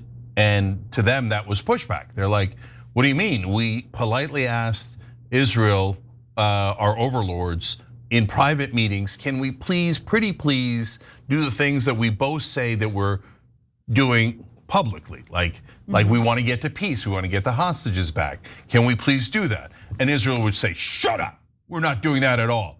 And then America would be like, oh, I'm sorry. And then they would go out, and Matthew Miller himself would go out and go, Israel is doing everything possible. It's all dirty Hamas. It's the dirty Palestinians' fault. Beloved Israel has done nothing wrong. So in the Biden administration's mind, what? We pushed back. We asked politely in the beginning, and we got slapped across the face, and then we cried, and then we did as we were told, right?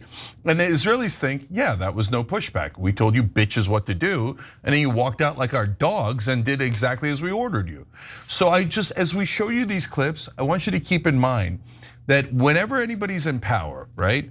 Whether it's Trump or Biden, they say Israel is right about everything. Israel is the greatest. The Palestinians are wrong, terrorists, etc.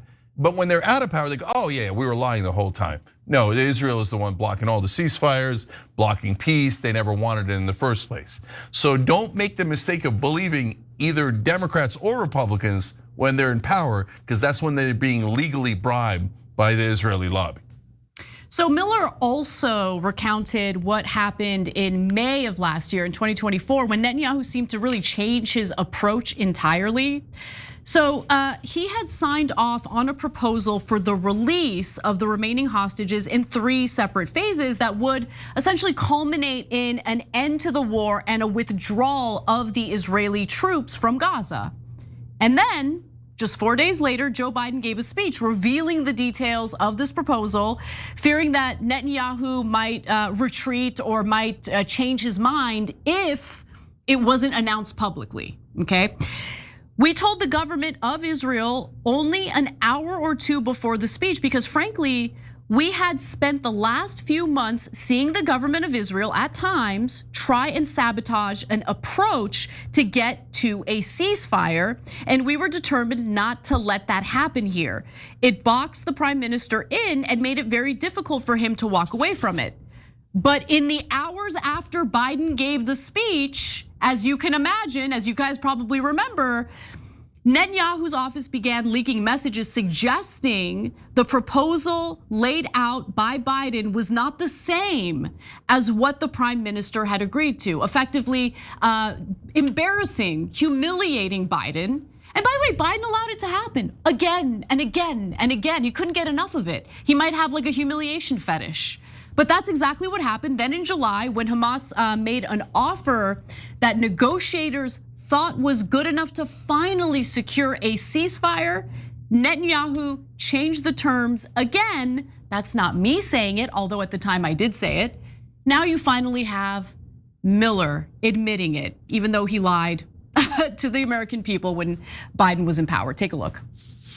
Over the course of July, we got bogged down in other issues. The government of Israel came back with its insistence on keeping troops in the Philadelphia corridor. That maybe was the most frustrating of all because we were so close to getting a deal that could have certainly brought hostages home and maybe ended the war once and for all. And then we presented a proposal to bridge those differences, and the prime minister accepted that proposal. And the proposal was very clear about when Israeli soldiers would withdraw from Philadelphia. Somehow it managed to leak that he told the families of hostages that Israel would never withdraw from Philadelphia, which of course was a complete contradiction of the position that he had taken. It's almost as if you can't trust the Israeli government, right, Matthew Miller? But you couldn't say that out loud. Then Defense Minister Yoav Gallant said that he tried to persuade Netanyahu and the rest of the cabinet that the IDF could quickly retake the Philadelphia corridor if needed, and that securing the release of the hostages who might not survive much longer was more essential. But he was overruled, and the government voted in favor of a decision advanced by the premier for Israel to remain along the border, because this isn't about the hostages, it's about the Greater Israel Project. Fast forwarding a bit, actually, let me give you a chance to jump in, Cenk. Okay, so real quick on Yoav Gallant there. Notice he's saying, look guys, we could just lie to them. We could say that we're gonna give the Philadelphia corridor back, and then we'll get all of our hostages and we'll violate the peace treaty like we always do. Like, that's just as an obvious aside in this story, that Israel never tells the truth, and they're just a matter of, do you break the deal before or after, right? You make the deal. And what's second interesting part of that is that Netanyahu said, no, I wanna lie ahead of time, not afterwards. Why? Because he doesn't want the hostages back. Because if he has the hostages back, then he has no excuse to stay in Gaza. And he desperately needs an excuse to take Gaza. So that's why he's saying no to every peace deal. He's lying at every turn. He's betraying every promise, right? Because it was never about self-defense. I mean, come on, they had a stand down order for 6 hours. Are you kidding me? On October 7th? You know, you can get from almost anywhere in Israel to the border in about 45 minutes with a helicopter. And you stand down for 6 hours. Okay, so now, this is super important. Matthew Miller and almost all the former officials act like they didn't have a choice. I know. And that's so telling. And insulting. Right, because what they're saying is, well, yes, now I'm telling you the Israelis lied about every part of this, right? And they made us look like fools. But he makes it sound like they had no choice at all. Well, you did though, Matthew, didn't you? Couldn't the president of the United States say, no, you're gonna do what we tell you to do, otherwise we're gonna cut your funding? Or you lie to me one more time, or you lie in public one more time about a peace deal, or you don't get our American hostages back, and we're gonna cut off your funding. But it's so obvious, even after the administration is over, to people like Matthew Miller, they think, no, we don't have that choice. America must serve Israel, and everything they want, we must give to them. So you see how we were bamboozled. There was nothing we could do. But why? Why? Matthew Miller was a State Department spokesman. He doesn't have to worry about re-election. So why did you, I wanna understand why there is this deference to anything and everything Israel wants. And then you have these pro-Israel groups getting all huffy and puffy when I say that our government is controlled by Israel. I mean, how could you argue otherwise at this point? Matthew Miller, in these clips, it's a confession, an implicit confession he doesn't even recognize to this day, that the US government was totally controlled by the Israeli government. Because the US government would make a suggestion, Israel would say no. Slap it down. Right, slap it down and aggressively and humiliatingly. And then we would go, okay, then we'll do what you want. Here's more money. Yeah, here's more money, here's exactly what you want. And we'll lie, and Matthew Miller is now admitting that. We'll lie to cover up your crimes. We'll lie about you betraying us, forget the Palestinians, but betraying the peace process, betraying getting our hostages back. So Matthew, aren't you admitting that you were working for the Israeli government instead of the US government? Yes, you are, you just don't realize it. So according to Miller, Netanyahu straight up told him that Israel would be at war for decades to come. And when we say at war for decades to come, understand us, the US taxpayers, will be bankrolling it, of course. Take a look. The secretary was laying out all of our concerns to the prime minister and to the rest of the war cabinet. And he said, without a plan for the day after the conflict, you are going to be dealing with an insurgency in Gaza forever. You have continued instability in the West Bank. You are making it impossible to realize the dream that the state of Israel has had since its founding. You're going to be bogged down here fighting this war for years and decades to come. And the prime minister said, you're right. We are going to be fighting this war for decades to come. That's the way it's been. That's the way it's going to be.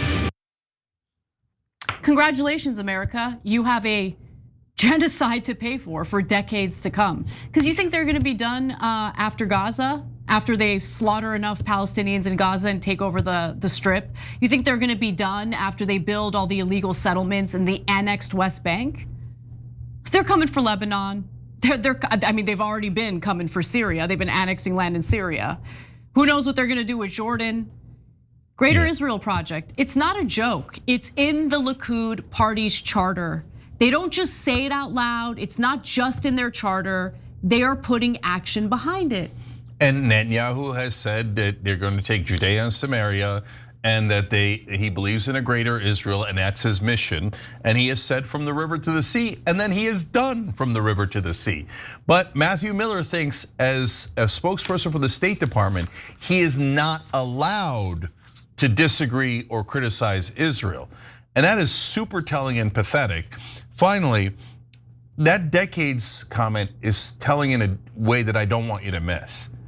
Because Israel keeps claiming every time they start a slaughter of different Arab lands, Palestinian lands, they start a war, etc. They always say what? Self-defense. Oh, they're gonna wipe us all out. Oh my God, it's self-defense, right? Now in 1967, it wasn't self-defense. They bombed all the Arab countries. Now this is 2 years after October 7th, and they're still slaughtering people in Gaza. So wait. If it's self-defense, how do you know the war is going to go on for decades? Do you think there's going to be another attack? How do you know there's going to be another attack decades from now? No, what he's saying is this has nothing to do with self-defense.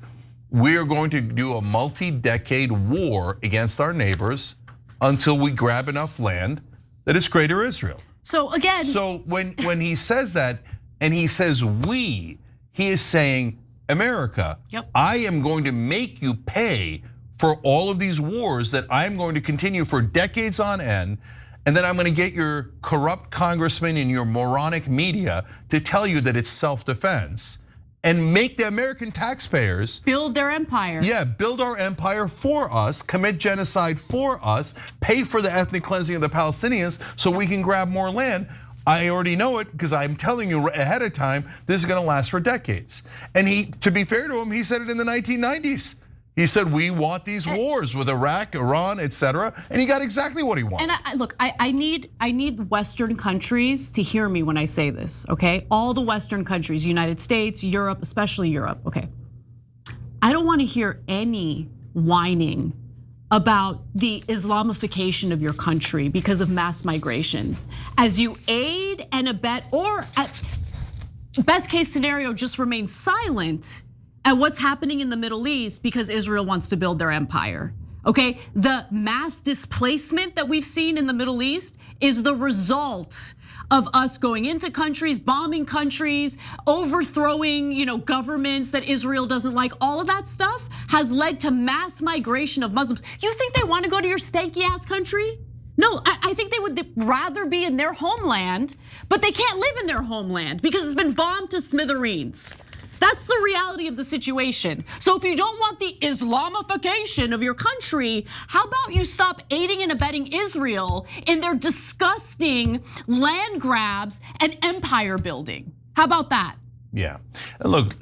Some people, of course, want to live in lovely European countries. Look, Europe is awesome. I love Europe, but it makes me so angry that people are blind to what's happening, right? They think they're so high and mighty. They think they're so great, and it's like, oh my God, we're being invaded. No, you are aiding and abetting the destruction of these countries. Where do you think people are going to go? What do you think is happening with the Palestinian people right now? So let me give you a quick example. So Israel's been agitating for a regime change in Iraq. They got us to do it, congratulations. And this is not speculation. This is all Israeli prime ministers, Netanyahu, Sharon, saying, we want America to attack Iraq. Iraq is our #1 enemy. Now they're saying Iran is our #1 enemy. We want you to attack Iran. And they have said this for different countries in the Middle East, and they've been trying to destabilize the Assad regime for a long time in Syria. Now the Assad regime was terrible and dictatorial, right? So it had plenty of its own problems, but they were looking to destabilize it so they can grab Western Syria. They destabilized it. They did grab Western Syria. They have Western Syria as we speak. But what was the consequence of that? It pushed that entire war and that destabilization push Syrians into many countries, other Middle Eastern countries, other European countries. My parents' hometown in Turkey was near the Syrian border. Now it is filled to the rim with Syrian refugees. Yeah, that's what happens. People get displaced. So when you see the displacement of endless numbers of people from various Middle Eastern countries, ask yourself, why is this happening? Because I guarantee you, people aren't just deciding they're gonna leave everything they've known in their homeland and invade your country. That's not what's actually happening. If you want that to stop, okay, whether you're in Europe or whether you're in the United States, stop voting in favor of politicians that put Israel up on a pedestal and put their own people down, put their own people second. Because if you're gonna do the bidding of Israel, you're gonna keep getting mass displacement of people in that region of the world. That's the reality of the situation. Israel never suffers the consequences, everyone else does. Yeah. That's the reality of the situation. And look, there's a simple rule that Anna just said. Whether you're here in America or anywhere else, if you see a politician putting Israel above your own country, that's super weird.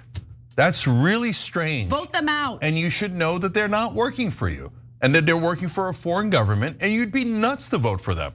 So if a politician is taking, here in America, almost all of our politicians are legally bribed. So the Israeli lobby, AIPAC is the head of it, but there's tons of groups, have legally bought almost all of our Congress. So so that's why they work for Israel. In Europe, if your politicians are doing it, you should wonder why. What did they get bought? How did they get bought? Are they being pressured? Are they being blackmailed? But bottom line is, no matter why they're doing it, if any politician anywhere says, I put a different country above our own, obviously they should be fired, obviously. All right, we gotta take a break. I don't know what we're gonna have enough time to do when we come back, so I'll see you there.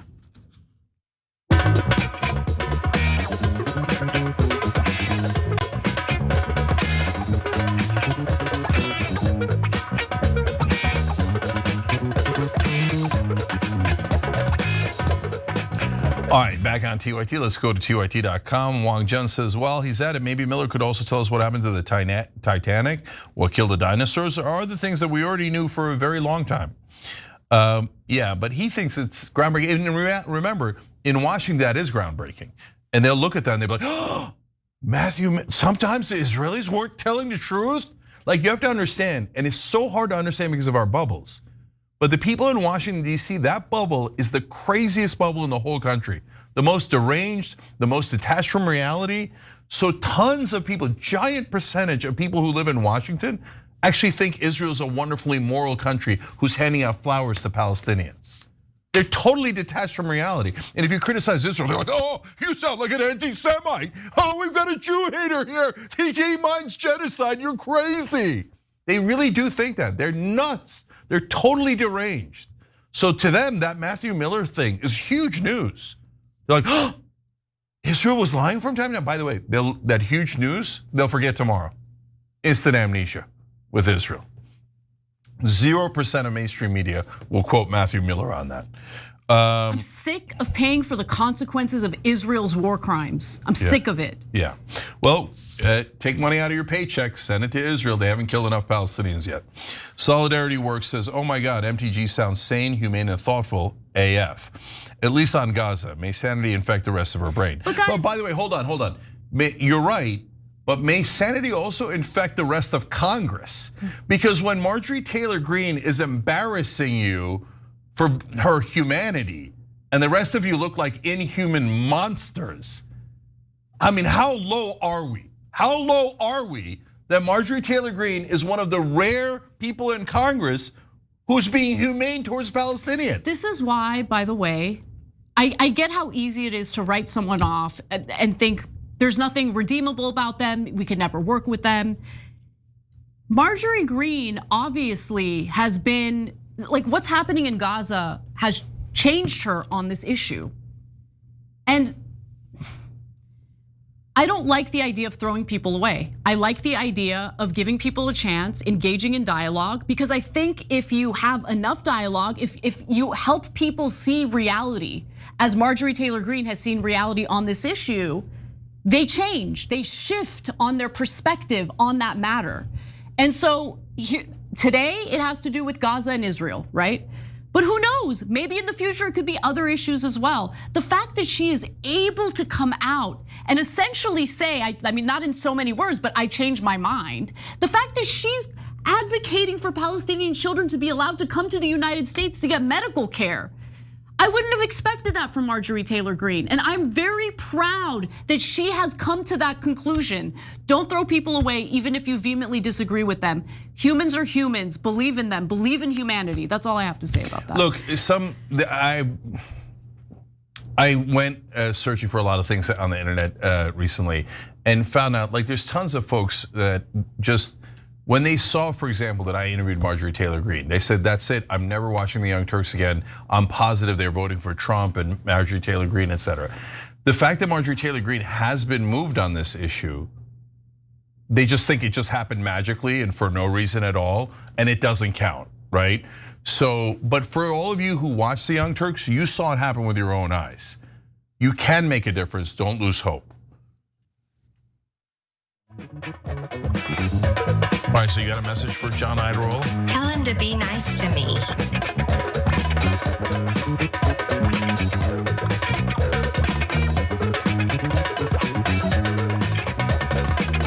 Back on TYT, Cenk and Anna, news.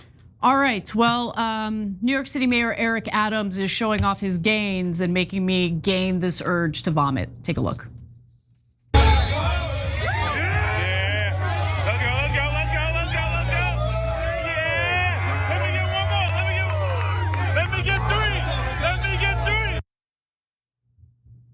New York City Mayor Eric Adams is desperately trying to dunk on his political foe, Zohran Mamdani, of course, an individual who's poised to beat him in the New York City mayoral race.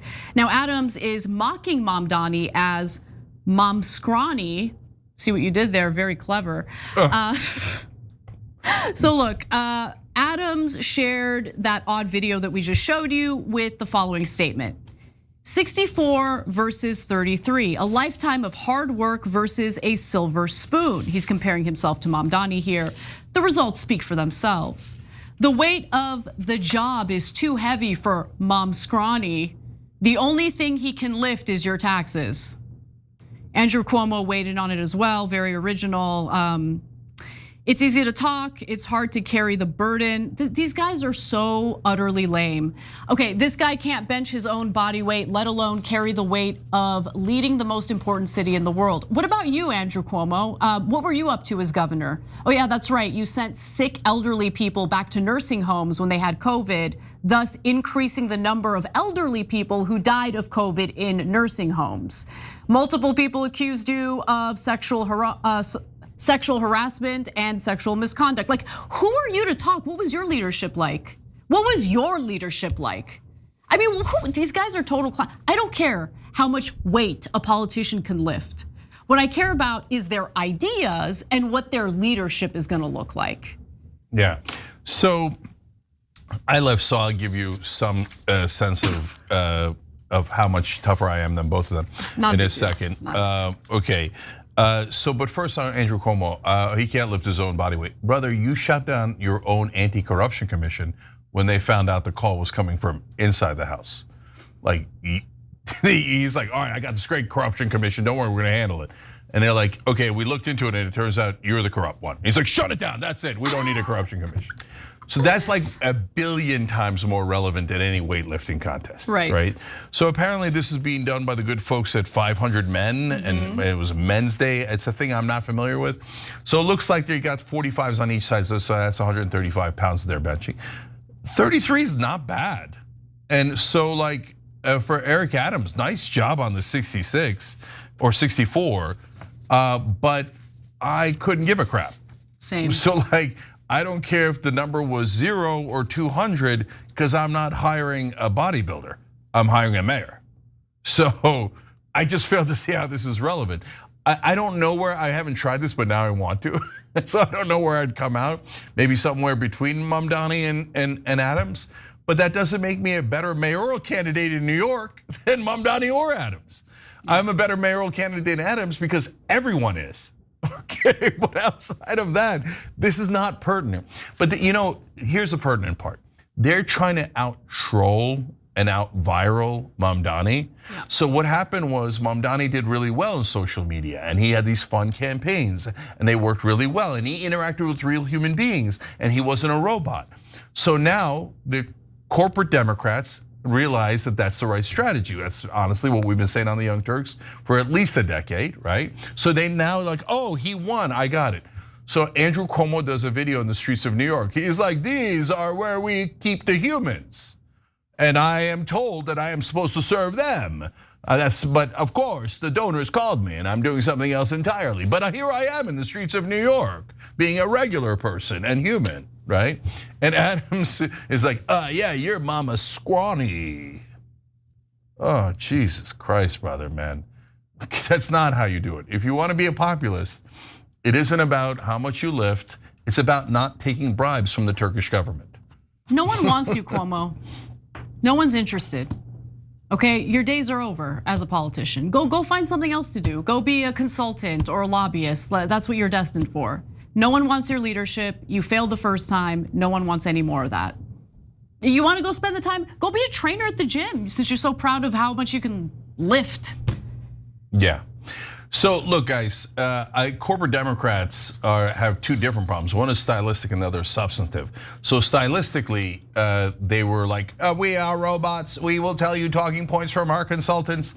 And now they're like, our consultants say that we should try to sound more human and bench press or something, right? But that's their minor problem. Their major problem is the actual policies.